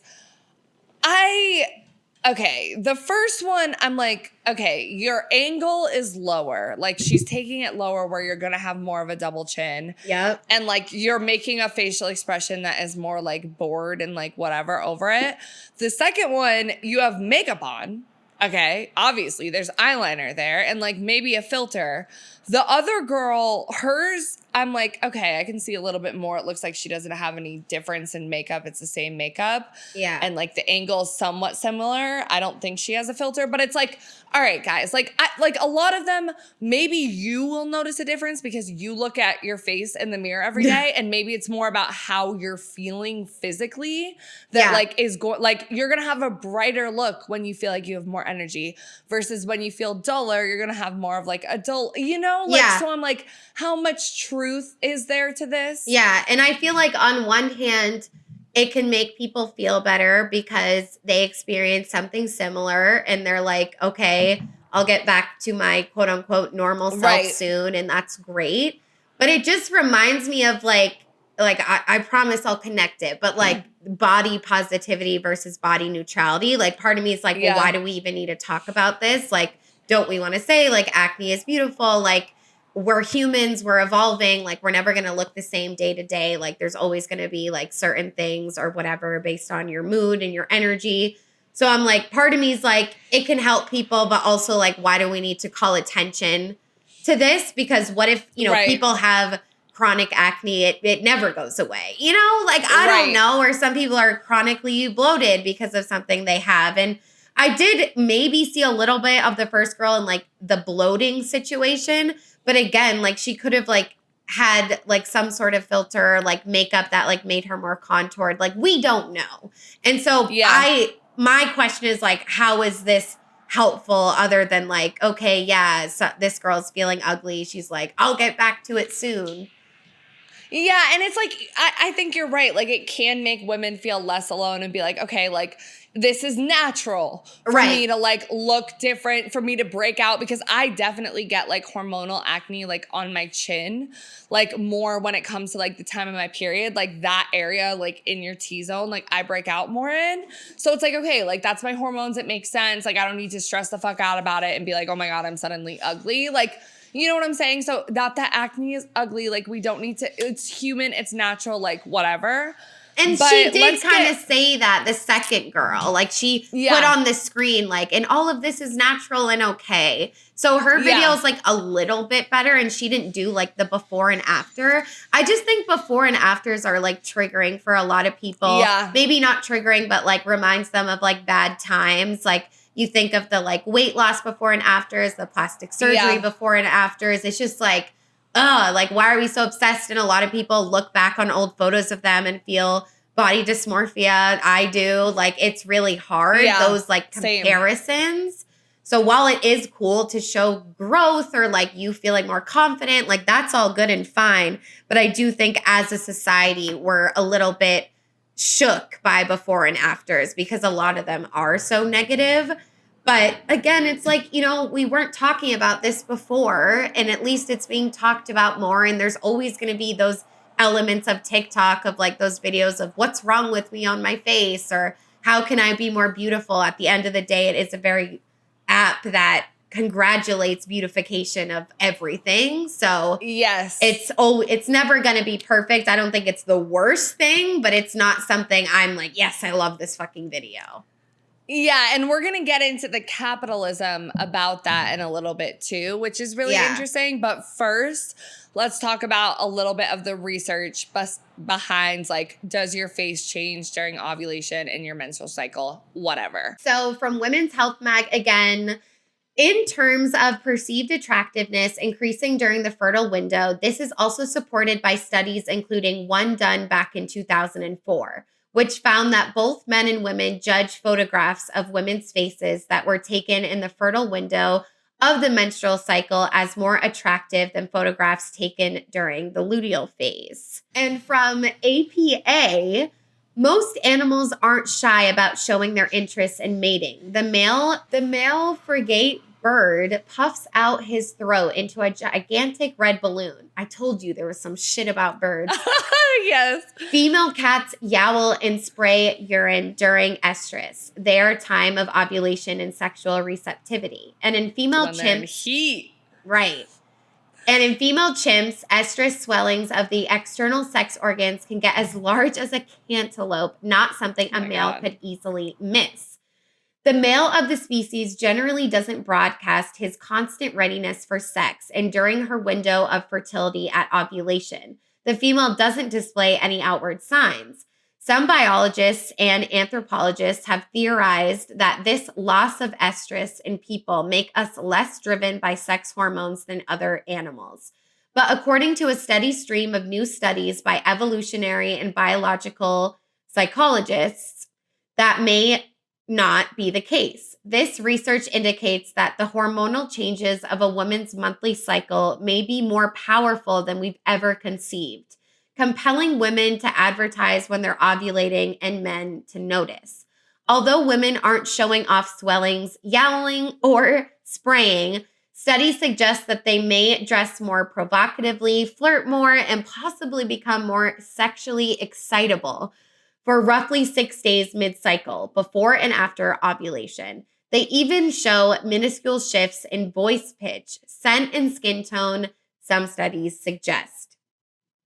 There is evidence that women take more care to look alluring during ovulation, notes Hazelton, an associate professor at the University of California, Los Angeles.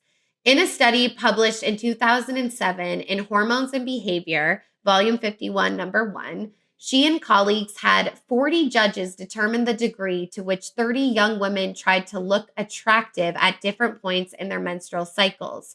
The judges rated separate photos of each woman on grooming and eye-catching dress. One photo was taken as the woman's levels of luteinizing hormone, LH, surged before ovulation, and the other was taken in the non-fertile luteal phase. At well above chance levels, the raters labeled more of the ovulating women than luteal phase women as trying to look attractive, 60% versus 40%. However, none of the women in this study chose very revealing clothing. They were, after all, headed to a university lab where they might run into their professors. But it appears that ovulating women do select skimpier apparel than their luteal sisters, who, when attending parties and other such social events, finds psychologist Christina Durante, PhD, a postdoctoral fellow at the University of Minnesota's Carlson School of Management. In one study connected with Hazelton and published in 2008 in Personality and Social Psychology Bulletin, Volume 34, Number 11, Durante's team had 88 women draw pictures of outfits they planned to wear to a hypothetical party that evening. Not only were fertile phase women more likely to draw more revealing outfits, but those in happy long-term relationships planned outfits that were almost as provocative as those of single women. Durante theorizes that the committed women may have opted for slinkier outfits to retain their partner's interest. They were told there'd be lots of sexy people at the party, says Durante. So it's possible these women want to be on their game since others may be vying for their man's attention. Some of these studies suggest that women's voices get higher because their soft tissue becomes more symmetrical, even that their skin tone changes, becoming more textured and vascular. So what I found the most interesting about this is that there's like some research that shows like, okay, your face may be different during ovulation. Most of it is about like raising your voice, dressing more provocatively, right, like flirtatious types of stuff that you have control over because you're probably feeling better. We're not under a spell. Like, oh, I'm ovulating, ba, ba, ba, ba. I'm going to fuck everything in sight. Yeah, I know. And the dressing more provocatively, again, it's like I do have that block of like, ew, like dressing provocatively shouldn't even be like a phrase that we say. Because maybe some people like to dress like that all the time. Some people never want to dress like that.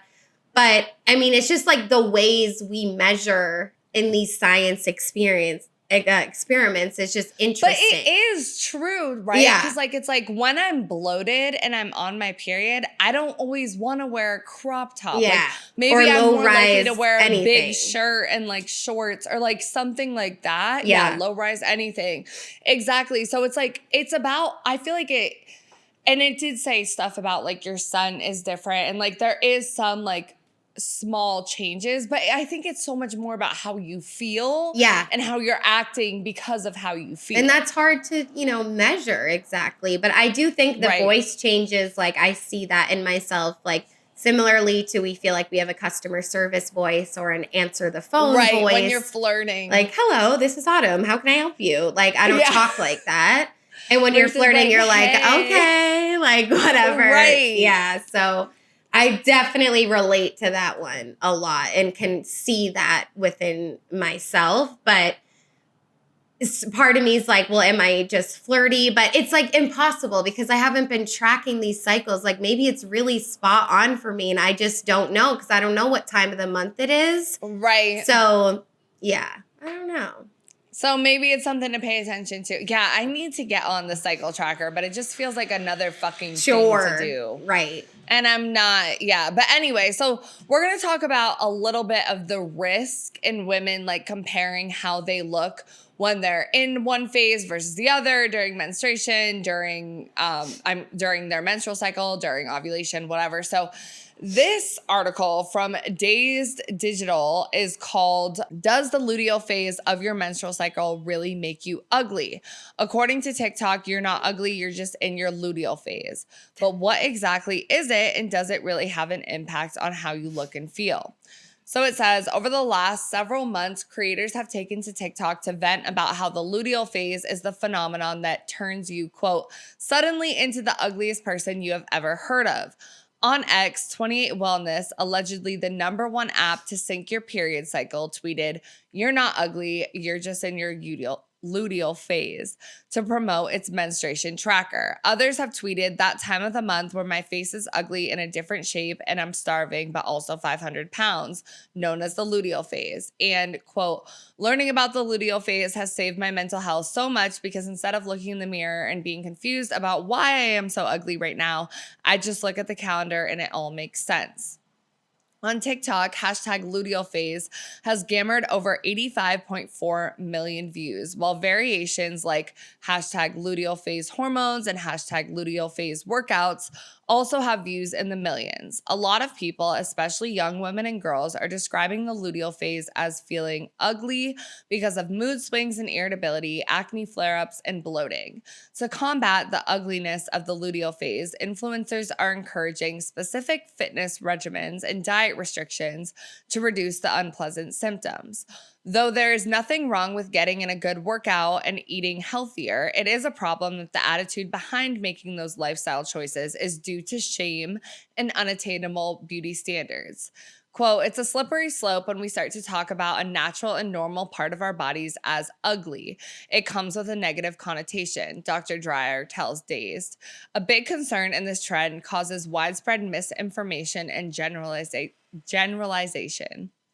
especially to those who suffer from menstrual-related illnesses and reproductive health concerns such as PCOS, PMDD, and endometriosis, which are commonly undetected or misdiagnosed to begin with. Even for people without such conditions, menstrual cycles are variable and non-linear, largely dependent on your environment.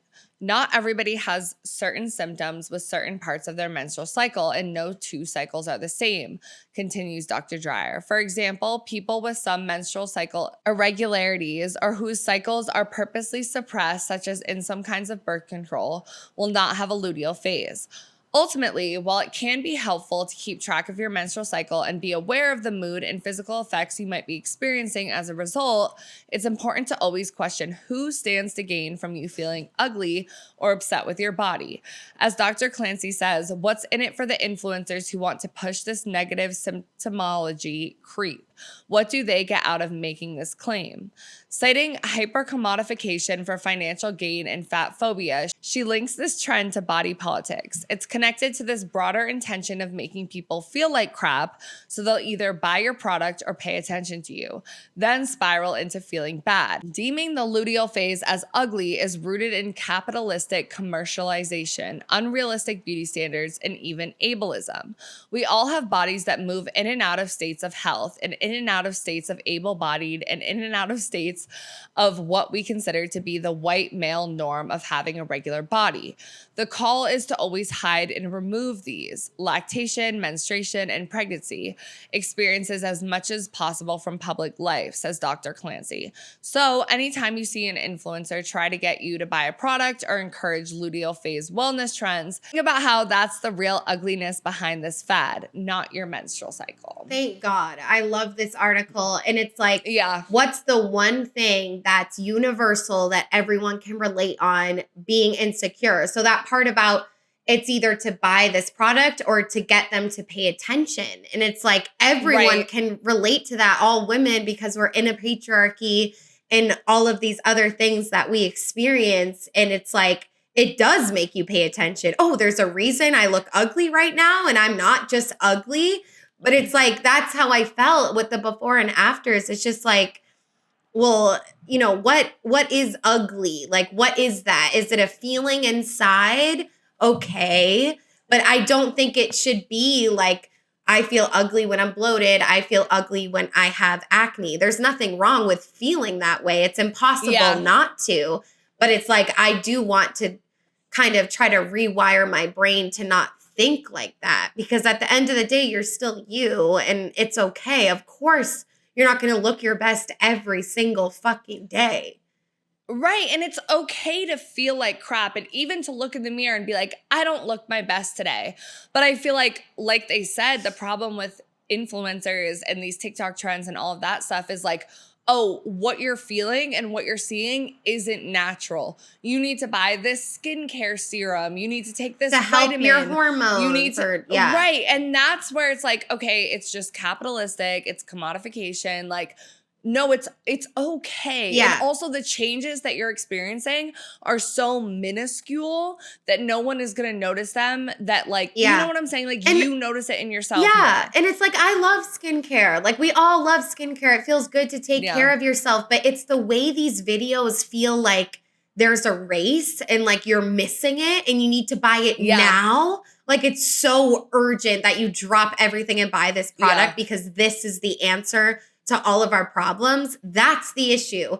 I have no problem with someone being like, I tried this skin product. This is what it did for me, whatever. But it's like when they use you feeling quote unquote ugly about yourself to capitalize on that. I mean, that's horrible. That's a huge fucking problem. So again, we get a lot of rawness and vulnerability from TikTok, but there's also this that they clash together and it makes people want to be like, well, fuck this app. But at the same time, there's a lot of good things and community there as well. And at least we're talking about the luteal phase. And, you know, maybe the next generation will know what it is more than we do because of TikTok. Right. And that's a good thing. But again, it's like the nuance of all of it. Yeah. And that's the thing too, because it's like marketing is all positioning to show a gap, right? Like, it's to show that there's something missing, so you need this product. Like, this company solved this issue. Like, this skincare company discovered the fucking source of why you need this. And that's why it's like media literacy is so important. And I find that all the time when we're doing research for episodes. It's like I forget, I think it was the therapy one. I found this quote where I'm like, oh, this is perfect for what I want to use. But it was from a site similar to BetterHelp. And I was like, okay, I don't want to use that source because I know that they have a vested interest in this type of content. Like, they are pushing this out because they're marketing something, because they're selling something. So it's like, even when you are reading about ovulation, your period, your body, your hormones, like, pay attention to where you're getting the information from. And like, and it's for this episode, hard. It's so hard. But like, for this episode, like, we pulled mostly from research studies because we were like, I don't know, like we put the TikToks in, but we were like, you know, like we want to back it up with like real science. And the unfortunate thing is like a lot of these studies that you'll see, they're from like 2008, like 2011, like they weren't like last year. So there needs to be a lot more research, but it's like, I don't know, like so much of the content we're consuming is literally marketing and trying to get you to buy stuff. So just like keep that in the back of your mind whenever you are scrolling. And you have that eye too, which is a blessing. I mean, marketing is everywhere. It's always needed. But it's like, yeah, it's super important to educate yourself for real. And it can be scary when you don't know how to do that because there's so much misinformation out there and trends and whatever. Yeah. But I do think like Google Scholarly, like that. I learned what that was in college, and like that's kind of helped me. I know. But wish it's we very saw like the login for Emerson like library. Dude, Yeah. that was so iconic. But I do feel like, and then sometimes those academic articles that are very scholarly, quote unquote, it's hard for me to understand though. Right. And it's like the articles with like Vice that has voice and is easier to understand. They're not Vice, but a lot of those articles, like even some on the Medium, it's like you can't always trust it 100%. Right. Or at least check the sources, because I know like I've written blogs for companies, like not in this, it's usually like B2B, business to business type of stuff. But like I will always like, if I'm going to cite something, I want to make sure it's from like a source that's reputable, like a study or something like that. But I've worked with people in the past who it's like, you know, like Statistica or something where it's just like a list of statistics. They'll use that and like cite Statistica as the source. And it's like, because I was a writing major, I'm like, that's not real research. You can't use that, but people do. So it's like you could be reading an article and it could be like a 2018 study and then you link to it and it's like not even a real thing. Yeah. You know, so it's just kind of like you got to be like a little careful. Yeah. But yeah, so I do also just want to throw up this graphic real quick on the screen before, or this TikTok screenshot on the screen before we get into the next section. And this is a woman who is showing what her body looks like during different phases. And she's just, it says, point of view, you followed me and suddenly everything made perfect sense and you no longer felt alone. And it just shows like the difference in her body during different phases, like the bloating in her stomach and stuff like that, and how it's normal. You know, like sometimes you'll look in the mirror and be like, oh my God, like did I gain 10 pounds? And it's like, no, you're just bloated right now and it's okay and it's gonna go away. And even if you did gain 10 pounds, who the fuck cares? Right. But you know, like it can cause like a whole like spiral sometimes during those phases if you don't pay attention to like your hormones and your cycle and all of that. So I think it is helpful like to know for that information, not to try to change it, but to try to make peace with where you're at. Yeah. Next, we're going to get into cycle syncing nutrition, which I had seen a little bit of on TikTok. I didn't know what it was called. Thankfully, I have not paid enough attention to it. I was like, oh, maybe this is a thing. Maybe I just don't know because I'm not a big science workout nutrition type of person. Like I like to work out, but not like this intensely. So we're gonna watch some TikToks of what this stuff really is. Everyone and their fucking mother has been talking about cycle syncing, and I'm here to tell you guys it works. July officially marks 7 months that I've been cycle syncing my workouts, and honestly, this method has worked so well because it has made me so consistent month to month in completing my workouts. So I'm going to break it down and walk you through how I plan this out for the month. One of the easiest things you can do to start balancing your hormones is eating in accordance to your cycle. So during your menstrual phase, focus on healthy fats, warming foods, omega-3s, iron, and magnesium. When you move to your follicular phase, add a lot more leafy greens, probiotics, and then fiber-rich foods. Keep that going through ovulation because this is going to help detox any excess estrogen. And then in your luteal phase, add potassium and magnesium-rich foods to help counter the bloat from higher progesterone. Seed cycling and milk cycling is one of the easiest things that I've been doing to help balance my hormones. Here's a high-level overview on how I cycle sync my food from month to month. During the follicular phase, I'll focus on lighter foods since metabolism is a bit slower during this time. The one with her linking her workouts to her period cycle kind of got me a little bit because I am someone that has been consistent with working out in the past, but like with like maybe like 5 months at a time, like it was never like a full year. And so, and I like struggled. Like, I feel like your body holds on to stress, and like I naturally like have wider hips or whatever. So it's like hard to target certain things. And so I'm like, oh, maybe that would work. But as someone that's like had an eating disorder before, like unfortunately I could never live like that. Like I would just, and I know other people can relate to that. It's like the idea of like, if you've gone through an eating disorder, it's like you can't diet because you'll just take it too far. Like it's too triggering. But I'm like, if you haven't had one, like, and this helps you, and like, I could see doctors like saying shit like this and being like, oh, eat this type of food. Like, you know, like I get it. I don't think it's all super bad. I think if you have a healthy relationship to your body and to food, it's fine. But I do think people that had disordered eating tendencies or an actual disorder, like it's dangerous territory for sure. But I don't know. I love how she was highlighting shit. And I'm like having a different workout, like depending on how you're feeling. Like it kind of seems like you're being kind to your body. You're giving your body what it wants, like scientifically, biologically. Maybe you really do want those proteins during this time and your body is happy about that. But I don't know. For me, it's just like I could never do that shit ever. Yeah. And there is some truth to some of the things, which we're going to get into, and we're going to read an article that's like debunking some of this stuff as well. Yeah. But I feel that, right? Like I work out pretty consistently. Like it's up and down because I feel like I'll have a month where I'm like on it and then I'll have a month where I'm off. But like regardless, even when I'm on it, when it's like those couple days before my period or even on my period, like I won't really work out, or I'll just do the bike. Like I feel like I don't have the energy to do it.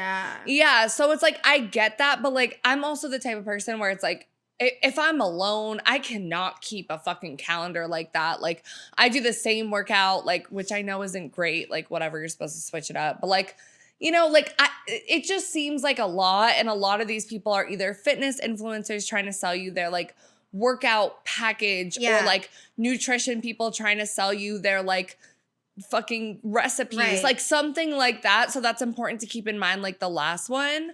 But we can read this article. Yeah, and last thing is people work out for different types of reasons. Like maybe part of it is to lose weight or tone your body in certain ways, but also like you always talk about, like it's for your mental health. Mental health. You're not going down there to be like leg day, arm day, chicken day. No, like, it's de-stress. Like forget the corporate work day. Working out correctly, like it pisses me off. I'm like, well, maybe they're not trying to like do what you're doing. Like maybe they genuinely just want to walk the treadmill and do some squats every day. Like who the fuck cares? Like just, you know, so I know that's why I'm not on the workout TikTokers. Cause yeah, it's like some people are really into, like if you're an athlete and you're trying to target certain muscle groups, or if you like are really into working out. Great. Yeah. You have a hobby, you have a passion, but most people like, I don't know. It's just, it's taking it too far. So from Women's Health Mag, they had an article called TikTok is telling us to cycle sync our diet, but should we be listening? Social media is rife with opinions about how we should be changing our diet around our period. So the article starts out with talking about how cycle syncing nutrition is trending a lot on TikTok. They say, for those out of the loop, cycle syncing is the practice of adapting different elements of your lifestyle to coincide with the different stages of the menstrual cycle. The idea is that syncing diet, exercise, and other habits with your cycle can help to ease symptoms of premenstrual syndrome, PMS. Search cycle syncing on TikTok, and you'll be presented with an endless ream of videos typically showing off fresh fruits, vegetables, and a variety of nuts and seeds. What I eat in a day style videos are a popular choice, and if nothing else, it's a great reference point for recipe ideas. But with a scarcity of scientific evidence that proves the efficiency of cycle syncing nutrition, it seems that much of what's being preached online is based on anecdotes and likelihoods around what we're told about the phases of the menstrual cycle. TikToker Anna Trims says that she eats lighter meals during her follicular phase, sticking to salads, vegetables, ideally steaming and sautéing, and lean protein, claiming that this is when metabolism is a bit slower. However, studies show inconsistencies in this area of research. Others on TikTok are less specific about what to eat, but advise on how we should be adapting our diets. TikTok user We Are Sage believes we should eat in a cyclical way that honors our cycle and change our diet every single week. In front of a backdrop of a cycle syncing meal plan, TikTok user Ton I on TikTok promises that if you eat according to your cycle all month long, then you'll feel amazing. She suggests foods like root vegetables, poultry, and bleeding fruits, cherries, berries, plums, fish, lentils, nut butter, lamb, and eggs, depending on the phase you're in. Talk of detoxifying excess estrogen during the ovulation phase also crops up from TikTokers such as Paige Lindgren, but again, there's a stark lack of science-backed research. The cycle syncing concept is the brainchild of integrative nutritionist Elisa Vitti, who first wrote about it in her 2014 book, Women Code: Perfect Your Cycle, Amplify Your Fertility, Supercharge Your Sex Drive, and Become a Power Source. Since then, the idea of changing the way you exercise to suit the phases of your cycle has become mainstream, despite experts debunking it as an effective process. There's not much research at all on nutrition and the menstrual cycle, just like there's a paucity of research in women's health in general. So a lot of the cycle syncing stuff is driven by influencers. Though research on the topic is minimal, it's useful to have an idea of some of what's been discovered so far. A 2020 study including 311 health science students aged 18 to 35 at the University of Huelva in southern Spain looked at how the Mediterranean diet affected the participants' menstrual cycles. It found that those who consumed olive oil daily had lighter periods. Those who ate processed ham and heavier bleeding. Those who ate processed ham had heavier bleeding, and those who ate more fruit felt less pain during their period. Another study conducted at Iran's Urmia University of Medical Sciences in 2018 found that a diet high in sugars, salty snacks, sweets and desserts, tea and coffee, salt, fruit, juices, and added fat caused an increased risk of painful periods. Also not convinced is Rohini Batchigal, nutritionist, board-certified lifestyle medicine professional, and co-author of Living PCOS Free. Every person's menstrual cycle is different, and what might help one person may not have an impact on another, she tells WH. So what nutrition advice should we be following? Batchigal advises adopting a less prescriptive approach to nutrition. The diet that is helpful will be helpful at all stages of your cycle, with potentially a few tweaks here and there based on logic. But in my opinion, it's been over-engineered by what I see on TikTok, she says. This overcomplicates things, which could lead to disordered eating because people are cutting out food groups. Yeah, and I do just want to say, like, I know that I remember there was a Vice video with a woman talking about, like, when you have PCOS, like polycystic ovary syndrome, like, there's things about, like, cutting out, like, coffee and, like, alcohol and certain stuff like that that is, like, supposedly supposed to help, right, that I've heard. But I find it interesting that, like, the doctor that co-authored Living PCOS Free is kind of debunking that. Yeah. And obviously, like, you're losing blood, you're losing iron, so maybe eat more foods with iron. But a lot of this content is like a gateway into eating disorder content and eating disorder behavior, which I've seen a rampant growth of on TikTok. Like, it reminds me of like Tumblr days, which is really scary, you know? So it's like you could get into it on the idea of like, oh, like, I don't know anything about my cycle. I don't know anything about ovulation. Like, oh, this is what I should be doing to make myself feel better because maybe I have painful periods. Maybe, like, I don't know this stuff. But that could prevent women from going to see a doctor, from getting actual research, and then heading down the very dark and scary territory of an eating disorder.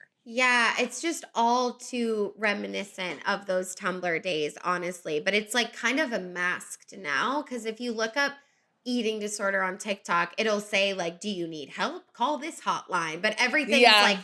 hidden, and But they it's have code words too. I like, know for everything, Yeah. and then that's what we've been like kind of forced to do essentially because they did put those types of blocks of being outright about it. But it's more so it's like maybe the person making it has a healthy relationship with food, but like the majority of people don't because food is complicated Yeah. as fuck. Even if you don't Yes. have a disorder, it's not gonna be perfect 24/7. And then it's saying like, okay, you shouldn't Like, eat what's the salty sweet point? snacks on your I'm like, period. damn, But so it's like, we've been I doing it want wrong. that. Right. Right. Like, so it's just, yeah, it's detrimental and it's just taken a little bit too far. Like, if this works for you, great. But sometimes it's like I question why people feel they need to share this specific thing with the world just because they're you would probably think- into I know. And like- why are you so into it? Why are you so rigid with it? It's like, it's scary to me. And it's more scary about all the people that can consume the content. I mean, it's endless. It goes viral. Everyone's seen it. And I don't know. And then it's like linking to something so sacred like the period. But it's like, you're not a scientist. I don't know. Neither are we. Like, Yeah. that's why we're reading shit. So. Yeah, and that's why it's just like if there's anything like we can encourage you guys to do, like if cycle syncing works for you and that's something that you're into, like by all means, if that's like how you got into working out and that's what you like I'm not trying to say there's anything wrong with it. And same with like the nutrition, whatever, but like just make sure you double check sources, like compare, maybe ask your OBGYN, like that sort of stuff. And like if you feel like you're like restricting too much, like I don't know. It's a problem. And I do feel like some hormonal disorders or like medical problems that people have, like PMDD, just because of what I know from the podcast staying up, it really does benefit her to track her cycle because she knows if I'm depressed right now, oh, it's because I'm in this phase. Right. It makes sense. I'm not going crazy. So it's not like it's all bad, but it's like, just like, everything is like I'm ugly, I need to work out, I'm bloated. It's just like it's not giving what they kind of want it to give sometimes. Right. Because people don't think about how their content's going to be perceived and who it's going to be perceived by. Yeah, because it's like positioned as women's empowerment. That's and it's what like, I'm okay, saying, yeah. like with the period, because there's like, oh. Right, because there's such a gap in like sex education and like women's health education, which we're about to get into. Right. But it's like, while it has like maybe perceived good intentions or it maybe is teaching you something new, it is all still boils down to capitalism and can go down this dark fucking path. So it's just like, take everything with a grain of salt. And it's like, are there professionals on TikTok? Sure, absolutely. But TikTok is not a place for education. The reason we bring TikTok into our episodes is because we like to talk about how the internet and reality collide with one another. How TikTok influences our realities based on people's beliefs that they put out there. The lack of education, this is all we have, people's beliefs might change. So that's why we put it in, but it's not like this is the research, this is what it is. Sometimes it can be accurate for sure, but it should never be your like end all be all. And I've fallen victim to that before. Oh, we People all are like, have. look at this schedule Because someone will be like, I'm look at this ooh. study. Yeah. Or look at this, or I'm an expert, and not everybody is. Like, there's so much information out there that it makes it so difficult. And like, the education system is so fucking behind, which we're about to get into. So next none of we're our gonna faults, but it's on us to it's the like system. figure out what to do so we can be healthier, happier people. Because I don't want to see these videos and get triggered for the rest of my life. Right. You know, I want to And then go down a dark myself. path. Yeah. And I'm lucky. I'm not on like for like all the eating disorder stuff or like skinny in the morning, like whatever. I'm not on that. Thank God. Now I might be because we're talking about it, but hopefully not. No, bye.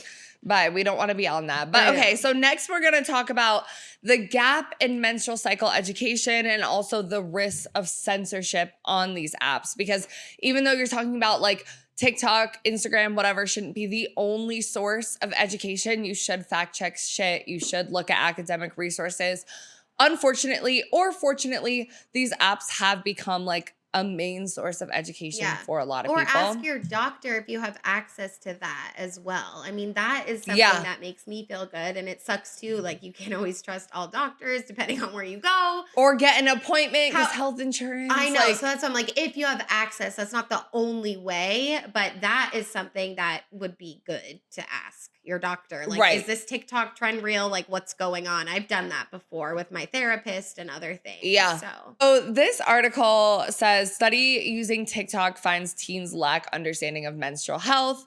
Physician scientists with OHSU Center for Women's Health emphasize need for standardized menstrual health education for adolescents. So a recent Oregon Health and Science University study in the Journal of Pediatric and Adolescent Gynecology found significant misconceptions among young people about the safety of period management options, gaps in understanding that can limit quality of life and feed cycles of misinformation. Using an online survey of U.S. residents 14 to 24 via TikTok, researchers posed questions related to menstrual history and menstrual pattern preferences, specifically period suppression in the absence of bleeding.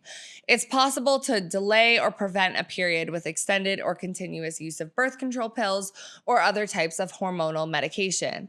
For example, by skipping the non-hormonal placebo pills and a monthly birth control package. This method, known clinically as medication-induced amenorrhea, is normal, safe, and does not cause any long-term consequences to health or fertility. More than 2/3 of study participants indicated a preference to avoid any bleeding if the method was assured to not have any permanent effects on the body. However, there were widespread misconceptions about the safety of this method. More than 63% of survey respondents felt it might be unsafe if hormonal medications stop your period and bleeding. Quote, due to insufficient menstrual health education at school, these conversations are often left to family and friends who may be perpetuating myths rooted in religious or cultural norms and biases. This can create a dangerous cycle of misinformation, said Maureen Baldwin, MD, MPH, Associate Professor of Obstetrics and Gynecology at OHSU School of Medication and author of this study. The study is a continuation of OHSU's efforts to understand levels of menstruation health literacy across the country and the effect of various demographics, including geography, religion, and age. The research team in July published a study which found that in the same online population of teens, health literacy is lower among adolescents with certain religious backgrounds and among those who live in the South. These findings demonstrate the need for evidence-based national curriculum for menstrual health, Baldwin said, including information that addresses the safe and effective use of hormonal medications for menstrual suppression and the signs and symptoms of abnormal bleeding. Currently, only 24 states in the U.S. mandate reproductive health as part of their school's curriculum, and only 20 require information about contraceptive options. Quote, there's always a lot of discussion around sexual education, but if you look at any school curriculum, there is no other health education that's standardized in schools, Baldwin said. There's no mandate that teaches kids at age-appropriate levels what a normal period should look like and feel like, and the options available to help optimize quality of life when menstruating. Until we improve health education around menstruation, we will continue to battle rampant misinformation. And we say this all the fucking time. And it's because people or parents and school officials confuse education with encouragement. And by doing these things, we're going to encourage our children to go fuck one another. When deep down we know they're going to fuck one another anyway. Regardless. And a lot of people won't too. Like, you know, it's just like it needs to be there, and emphasis on age appropriate, because I remember the period talk and it's like, not that we were too young, but there needs to be a follow-up after that. And only 24 states and then only 20 states about contraception methods. It's like that's less than 50% of the country. And it's just like, because I remember we had health class in high school, but it was like an elective. Like you could choose wood shop instead. Or you only took it, for us, it was like you only took it freshman year. Yeah. Like it was one class only. And you were in you could take it religious freshman school, or sophomore. so that's a whole other situation. Well, Like, yeah, that was in like elementary and like middle school. But when I was in public high school, it was like you only took it for either you would take it freshman or sophomore year, but it was one class and it was bullshit. Like it was bullshit. And I remember like as a little girl at the first period talk, like the boys would make fun of us and be like, oh, you're going to go talk about how you bleed, blah, blah, blah. And then like, they put a condom on a banana. Like, I remember them showing us how to put a condom. Yes, I remember them, like, showing us how to put a condom on, which is like, okay, cool. Like, that's important. Like, that's good to know, like, whatever. And then, like, also talking about the female condom. Like, I remember them talking about, like, that stuff, but they did not talk about, like, birth control. Like, they did not talk about, like real sexual relationships, like what is sexual assault, what is like nothing, abortion, like nothing like that.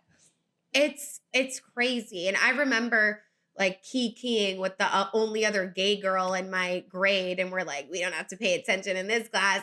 Like in the back. It's like, no, bitch. Like, yes, the fuck you do. You should. Because it's not all just about straight people. Like, it's your body. And it's like, what if that changes? But back then I was like, it's never going to change. I'm going to make sure it doesn't.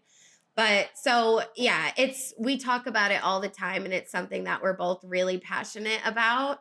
And we're going to do an upcoming episode more on this as well. So foreshadowing. Yes. And if you guys are listening from other countries, because I know we have listeners in the UK and the Netherlands and Poland, like whatever. So if you guys are listening from other countries, like please, please, please, please comment below like what your sex ed is, because it's always interesting to find out like what it is in other countries. Like, is it better? I don't know. Yeah. But definitely let us know. Unfortunately, I think there's a lot of similarities, especially like I have heard some people in the UK talk about it. And in general, I've just seen people from the UK being like, this is not just like racism is not just the US. Like we, things like that. And so, and it's like, you just think like, oh, the US, it's horrible. Like there's so much trauma here, like on this actual land with colonizing, but it's like that shit was going on in other places. But when you're in it was so the UK much, was but ultimate. When you're born in the US, it's like they don't teach you about any of that, and they make you feel like this is the only place that is like worth talking about and worth mentioning. So you kind of like you have to educate yourself on all of that, And I know we talked about British colonies. I don't remember any of that history. Barely. Shit. I'll be so honest. But like England colonized a whole fucking bunch of shit. Like we Americans came from England, and then like in Spain colonized shit. Like fucking, I remember. And then talking about Italy, Christopher Columbus. That's what they would say. Yeah. But I will also say like we have a listener story at the end, and this person is from the UK. So we do have a little bit of a UK perspective in this episode. Next, just going off of this, we're not going to really talk about this too much, but there's this woman who is an OBGYN and also posts videos on TikTok. And she was essentially saying in this article, when I see women in labor with a catheter in their bladder, some have said, how does the baby get out if it's in there? They don't know that the urethra and the vagina are separate. It's not because they're not smart. It's because we so often put these topics in a box where they are not supposed to be talked about, especially in the US where abstinence-only sex education is often taught. Yeah. And then she also like went on to say that she doesn't just see questions like these types of like, oh, is your urethra like separate from your vagina from 16-year-olds? It's all ages. She's even seen it from 30-year-olds, 40-year-olds, 50s, 60s. Like especially women older the generations, they don't know. They were not taught anything. Like they don't know about their body.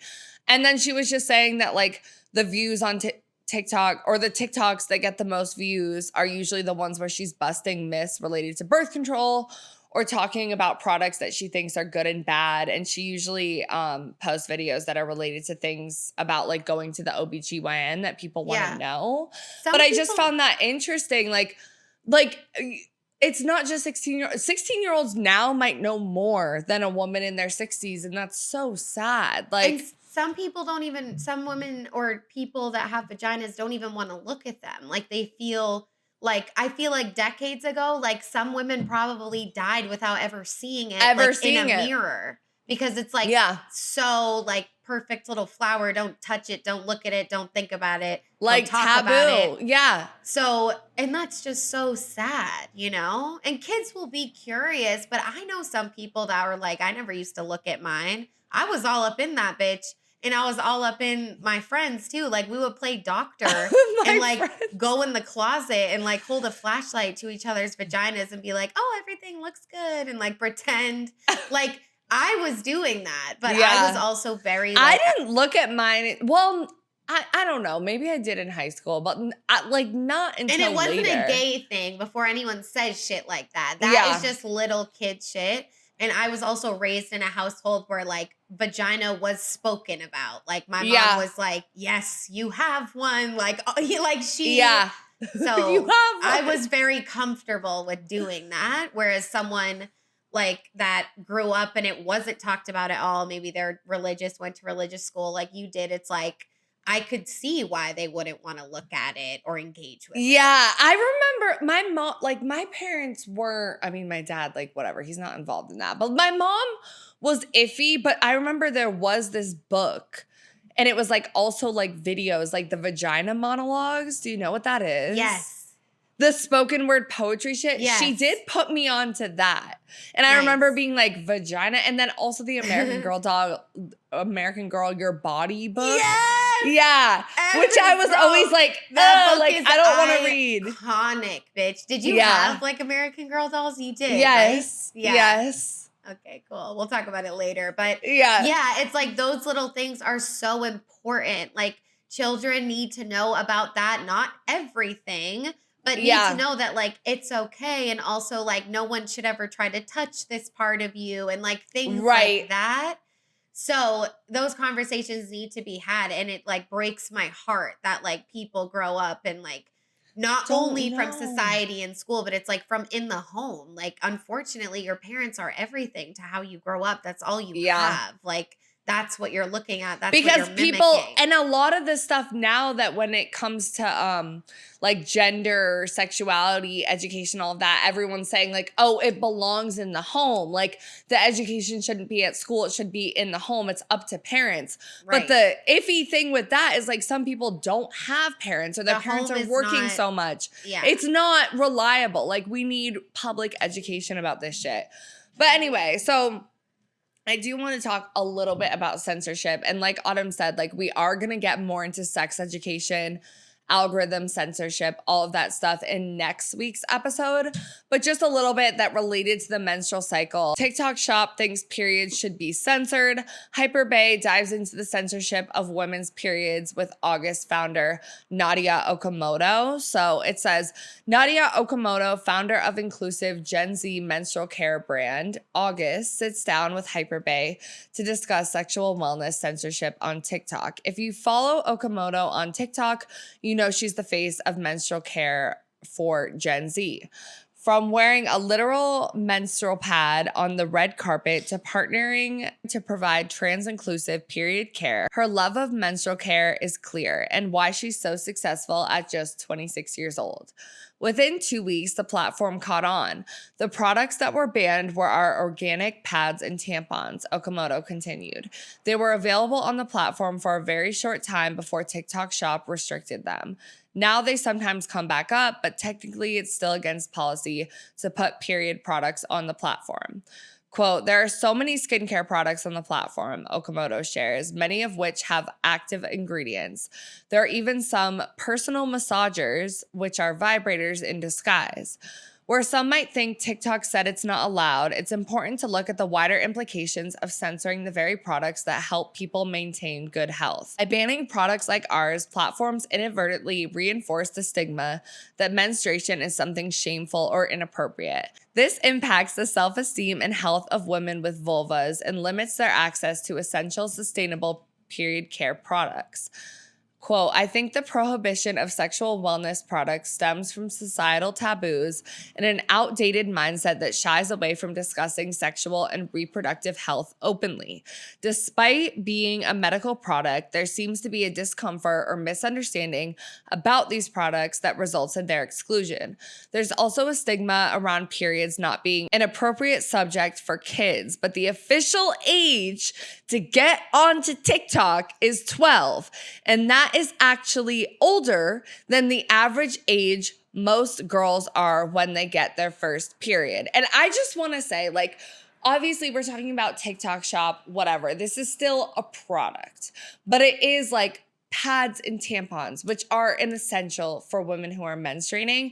I think that's different than a skincare product that's promising to make you more beautiful when you're like, not when you're ovulating, when you're menstruating or something like that. Like, this is an essential product versus something that's like, you know, more of an extra type of thing. But we've experienced censorship, and we're going to talk about it more next week, so I don't want to super dive into it. Yeah. But the fact that it's like, exactly, like the age to get onto TikTok is 12. And I know girls who got their period at 10. Why the fuck are we censoring menstruation products? Like, I can't. So I have one quick story and then we're going to move on. Yes. So I grew up in a home with 2 moms and my brother, but I also have a dad that was in my life.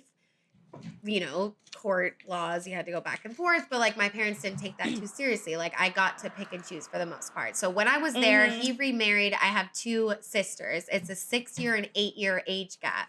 So when I was like in high school, like 15, like they're babies, right? They're super young. So I remember I had my period and I was wearing a pad and I basically like wrapped it up, but I didn't like wrap it in toilet paper or anything. So like you couldn't see the inside, but you could see that it was a pad and like there was some blood on it or whatever. And my stepmom, God bless her, like she didn't say anything to me to my face. Rather, she left a note in the bathroom. Oh my God, the notes are so passive aggressive because my mom would do that shit too. I like, you know, I wasn't her daughter, and like she made that very clear. Like, you have an amazing mom, like that's your mom, whatever. But like as a little girl, I always wanted her to like be like my mom, at least when I was there. Anyway, she left me a note and was like, hey, I just want to show you like this is the proper way to like put a pad in the trash, like roll it with toilet paper. I just don't want the girls to see it and get really scared. And like, that is a core memory for me because I was like, oh my God, like, I don't even know. But that just reminded me of all of this. It's like, part of me gets it because like, yes, blood can be scary. Well, and there is like, I remember my mom showing me how to wrap some, like I remember her like being like, this is the sanitary way to do it. Like, and I that's like, that. so it's like maybe she had good intentions as a mother figure, but for her to say, because I don't want them to see that and get scared, it's like, they're women too. Why are we putting fear onto menstruation? And she was so super well-intentioned. Like, I love her. She loves me. Like, we didn't have the best, closest relationship, but it's also hard to be a stepmom. And I can recognize that now that I'm older. But when I was younger, it just felt like she didn't want me like there. So it's like, it was just, I believe that she was good intentioned. I know she was, like, now that I'm older, but it had implications on me. Like,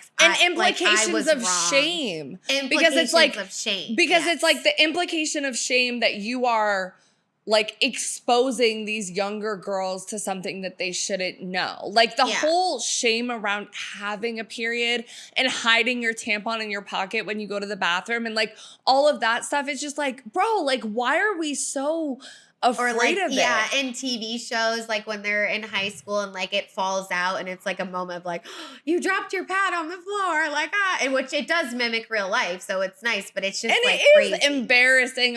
Like to I a remember, degree, yes. Yeah, like I remember fine. a soccer game, like a girl's fell out, and it's like okay, it's like traumatizing. It's embarrassing. Like that's like traumatizing, whatever. But like we shouldn't have as much shame as like we're taught when. And part of it is like you're in puberty, you're younger, like you're not used to this, like it's uncomfortable regardless. Yeah, and it is but the adult part, like it's You're but young. the adults It's like, around you should be, I you know, accepting of it. And I don't know, like with these platforms and stuff like that, like especially with menstruation, like we're going to get into more of the sex aspect of stuff and the relationship aspect next week.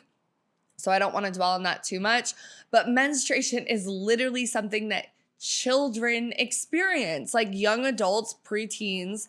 Why would we censor that? Like, I don't, and they should know about their cycles as well. Like, thankfully, ovulation isn't censored, but like a whole bunch of other scary shit enough, is. like when it happens because it's new territory and your body's changing. But imagine if you were educated on that it's normal and it's okay and it sometimes will look different. It's like maybe we wouldn't be as scared, you know? Right. But yeah, looking forward to that conversation next week. So make sure you guys are ready for that.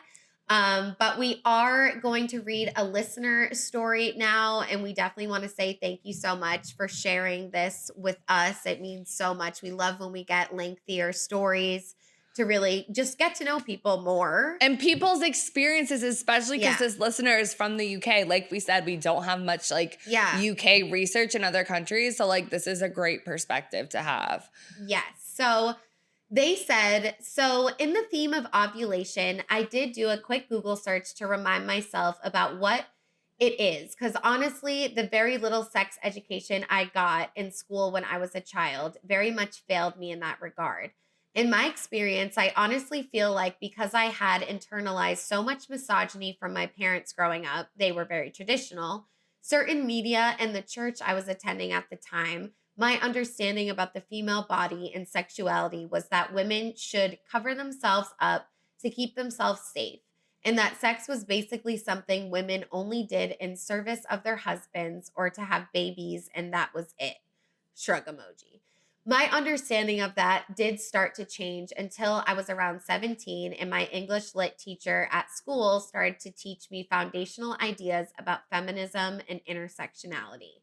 Okay, shout out to your English lit teacher. I pretty much credit her as being one of my early female role models. So with all of that context, it led to a stage where at 19, I really had to start to try to understand my own body as someone born female and reevaluate my own relationship with my own body. So I sat in front of the mirror with my legs spread and saw my own vagina for the first time at 19. See, it's like seeing it. Yes, exactly. Is hard for people. Yes. But then I did some more reading then on how the menstrual cycle worked. I read up on how not all vulvas looked the same. It was such an eye-opening moment for me personally. But it bothers me a bit that nobody really sat me down at any point when I was younger to explain to me how my own body worked in a way that was not shameful. And then I wanted to add that I'm also asexual by romantic. I would also say aegosexual would be an accurate descriptor for me. You could look it up what that means later if you care to at all. LOL. Okay, so we did look it up.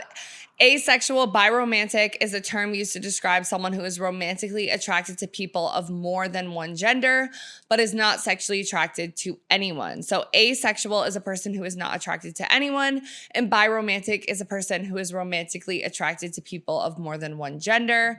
And then agosexual is a micro label on the asexual spectrum that describes people who experience sexual attraction and arousal in response to sexual stimuli, but have little or no desire to engage in sexual activity with anyone. Agosexuals experience a disconnect between themselves and the subject of arousal. Interesting. Thank you for educating us. Yes. I know, because I knew what asexual biromantic meant, but I never heard of aegosexual before. So okay, continuing. So ovulation during that led up to my period can feel strange because I do start to feel extra horny out of nowhere for no real reason. The best way that I can describe it for me is that it's like having a load of pent up energy, but not quite knowing where to put it or what to do with it. Because my body is like, I would like to have an orgasm, but I also don't really want to touch anybody. So how I deal with it is I could simply ignore it. I can do exercise that reduces it, or I could just self-pleasure. That last one is quite useful.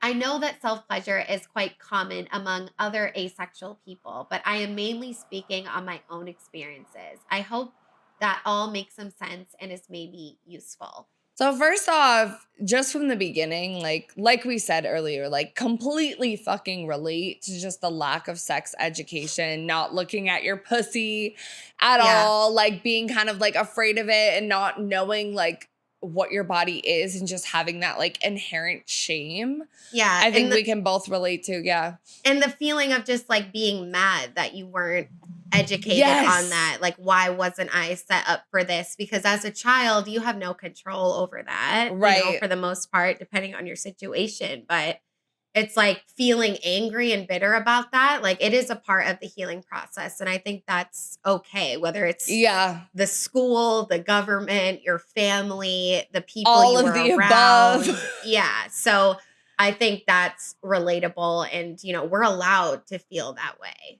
you know? Yeah, yeah. And we should feel that way because that usually drives us to learning more about it. And definitely shout out to that English lit teacher for teaching you about feminism and intersectionality because that's fucking huge. Like, I didn't learn about intersectionality until college. So it's like when you have those early experiences with that, that's so big and helping you, you know, on your journey and understanding your body and all of those things. But also the whole part where you talk about being asexual, biromantic, and also agiosexual is really interesting because obviously in this episode, it's majorly heterosexual focus. We talked a little bit about queer women, but we didn't talk about asexual people at all. So I love that you're bringing that perspective into it. And also the idea, like, I didn't know that asexual people or agiosexual people can be aroused by certain things, but then like you said, like you have all this pent up energy and like don't know what to do with it. And some people do masturbate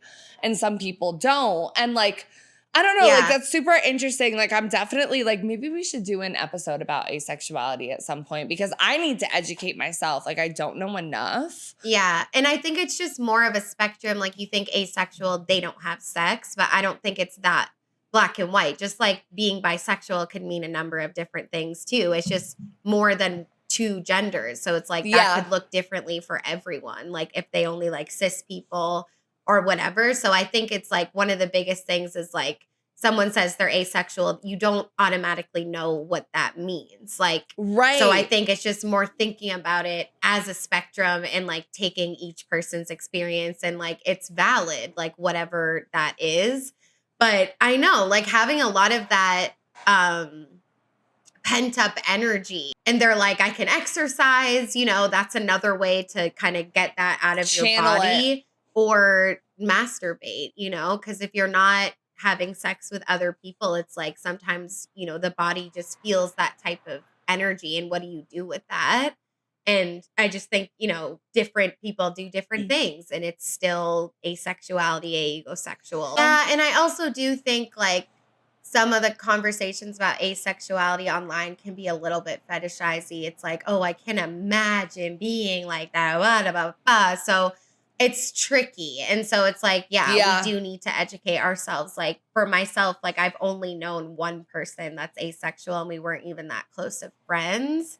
And I later had someone come out as that to me. But again, we're not close anymore when they knew they were asexual. So, you know, that's definitely like and that's probably a predominant like thing that you hear, right? Like, oh, you're not really asexual. Like, oh, no, you just haven't tried this. Like, no, you just like this one. Like, oh, it's even so if it's interesting. exactly Like, blah, blah, blah. like, but it is like, interesting. And as two people that like want to think about sexuality in a real sense and an intellectual sense, like it is interesting and it's okay to be intrigued by everything. We know sexuality is a spectrum. We know that there's nuances, like no lesbian is the same or whatever. So why don't we give the same grace to asexuality, you know? And I think it's just because it's also talked about, you know, the least. Like, we talk about, oh, the queer girls are like in the media. It's like we're the asexual people in the media, you know? Right. So it's like, it's no coincidence that we're like, we don't really know too much about that because unless you make the effort to look into it, you're not gonna know. You're blind from it. Yeah. Exactly. But yeah, thank you so much for submitting. We love you because we have the UK perspective, the asexual perspective, the biromantic perspective. I love all of it. Come on, dude. Literally. And you added so much. Yeah, you did. All right. So we are finally to the end of this episode. It is long per usual, despite us cutting the beginning segment. But anyway, we're going to get into the part of the episode where we talk about what we're so wet, so dry, and still a little bit confused about the topic of ovulation. So Autumn, why don't you kick us off? I mean, I'm definitely wet because I knew nothing before. And now I feel like I know a lot. And it might sound redundant, but like I am really wet just about like the comparisons between this last listener story, our personal experiences, the studies that are going on in real life, and then the TikTok situation. Because it's just so hard because like some of the TikToks, it's like, it's funny. Like the women are growling like lions. I want to fuck you. And then the TikToks about ovulation that get into eating disorder territory. Like, it's just, you have to be so careful. So it's relating that to what's going on academically and like real people's lives is like cool to think about. But I'm definitely just wet that I know more about my body now than I did 5 hours ago when we started recording. Yes.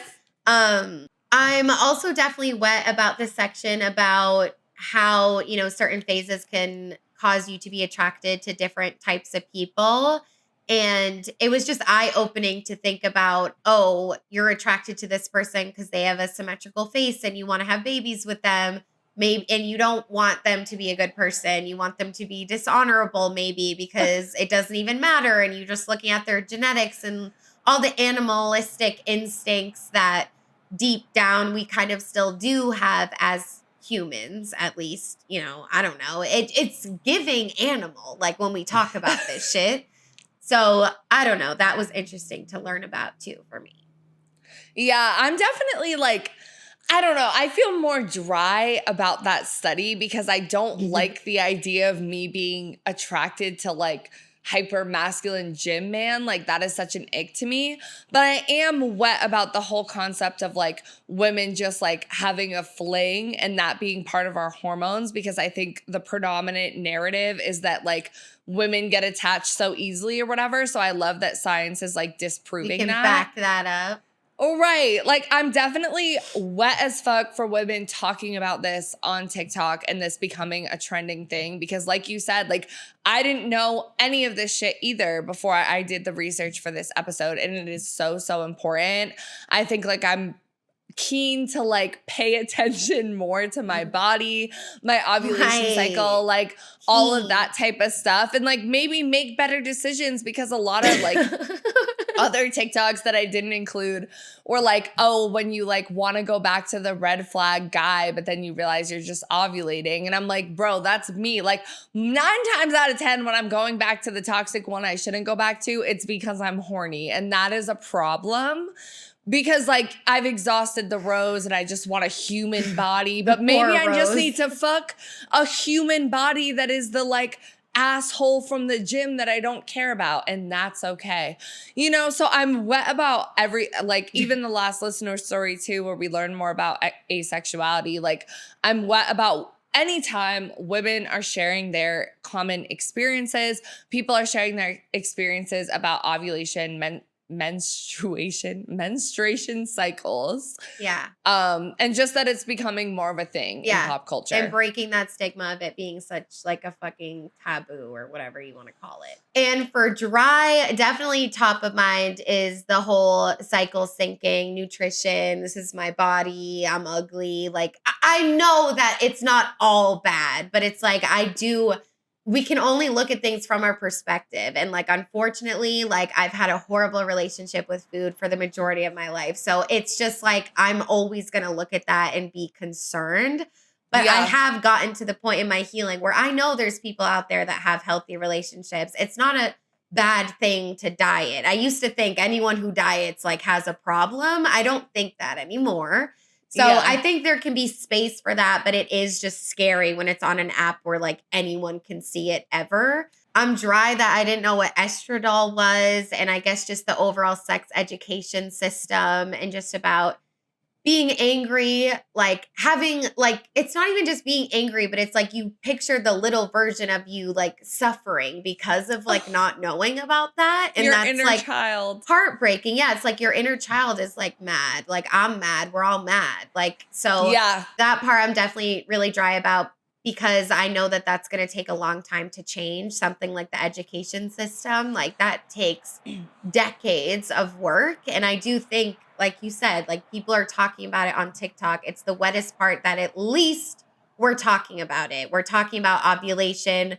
We're talking about why you might feel certain things depending on what cycle you're in. Like, yes, it's cool, but it's also just important for women to know about their bodies, for everyone to know about their bodies. So why that's not emphasized more and taught more, I don't know. But, you know, at least we're trying to fix it now.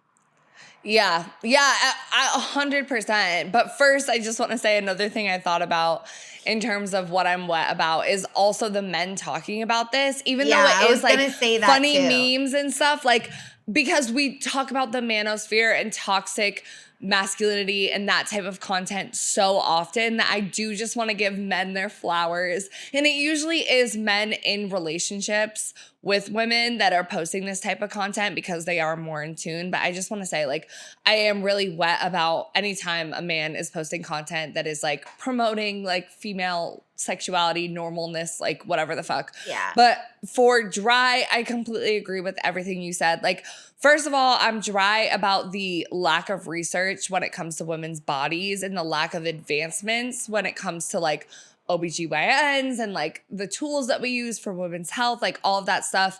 Most of the studies from this episode are like 2008, 2005, 2011. Like they are not recent. And so it's like there needs to be more studies, and I'm hoping that they come out in the future.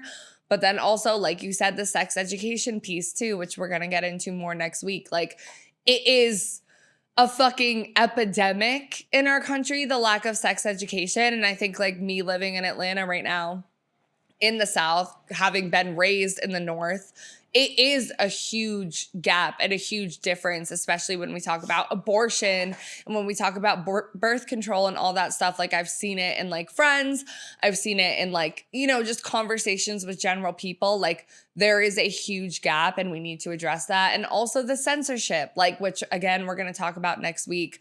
But anytime we censor natural things that are part of a female born female body, it's a problem because this happens to some girls get it when they're like 9, you know, and for apps to censor like period related, ovulation related, menstrual cycle related content, like that's just a huge problem. So I'm dry as fuck about all of that. Yeah. Everything you said, I completely agree with.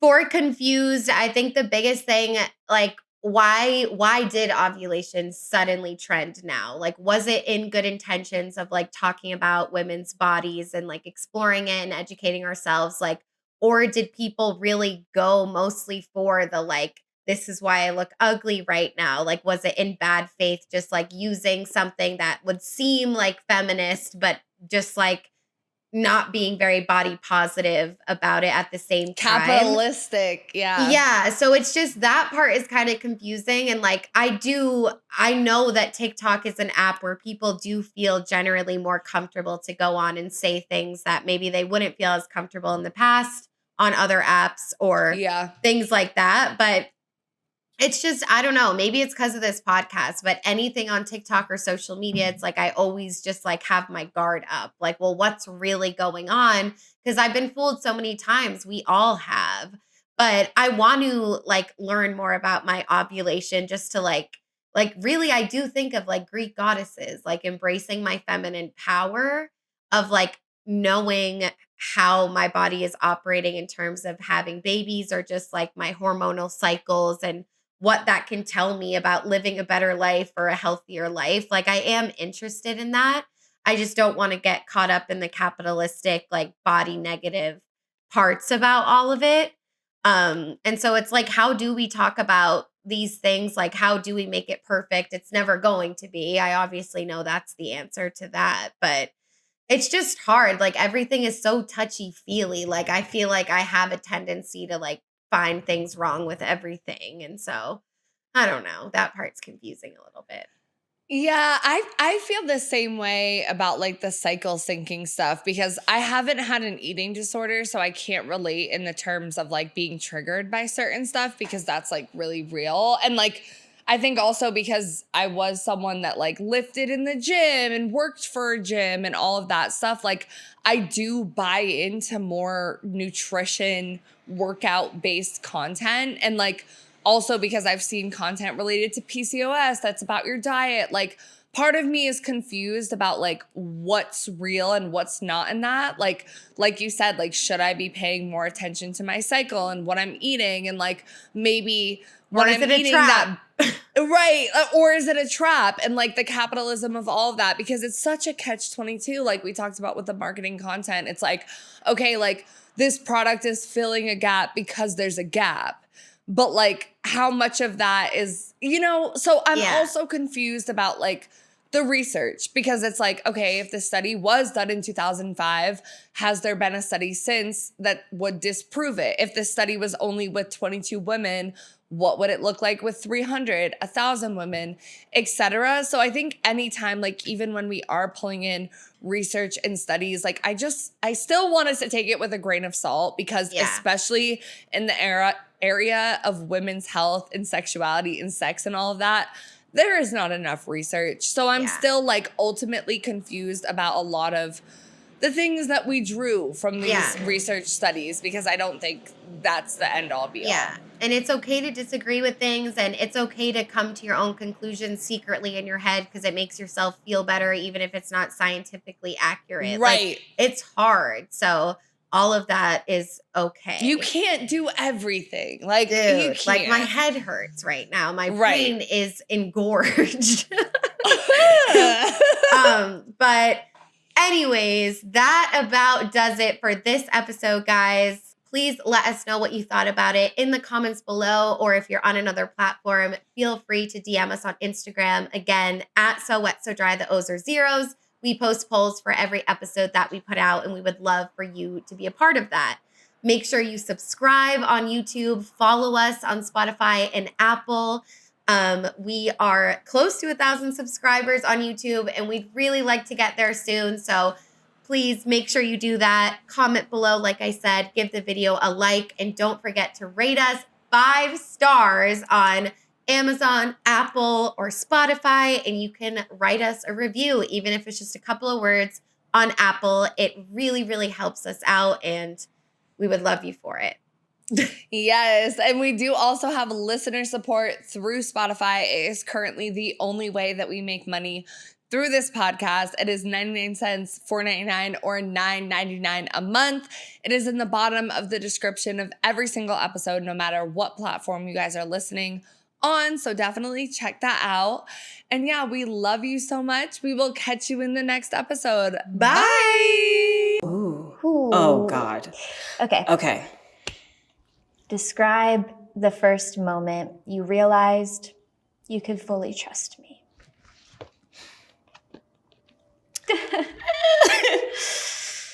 Oh, right. The first moment.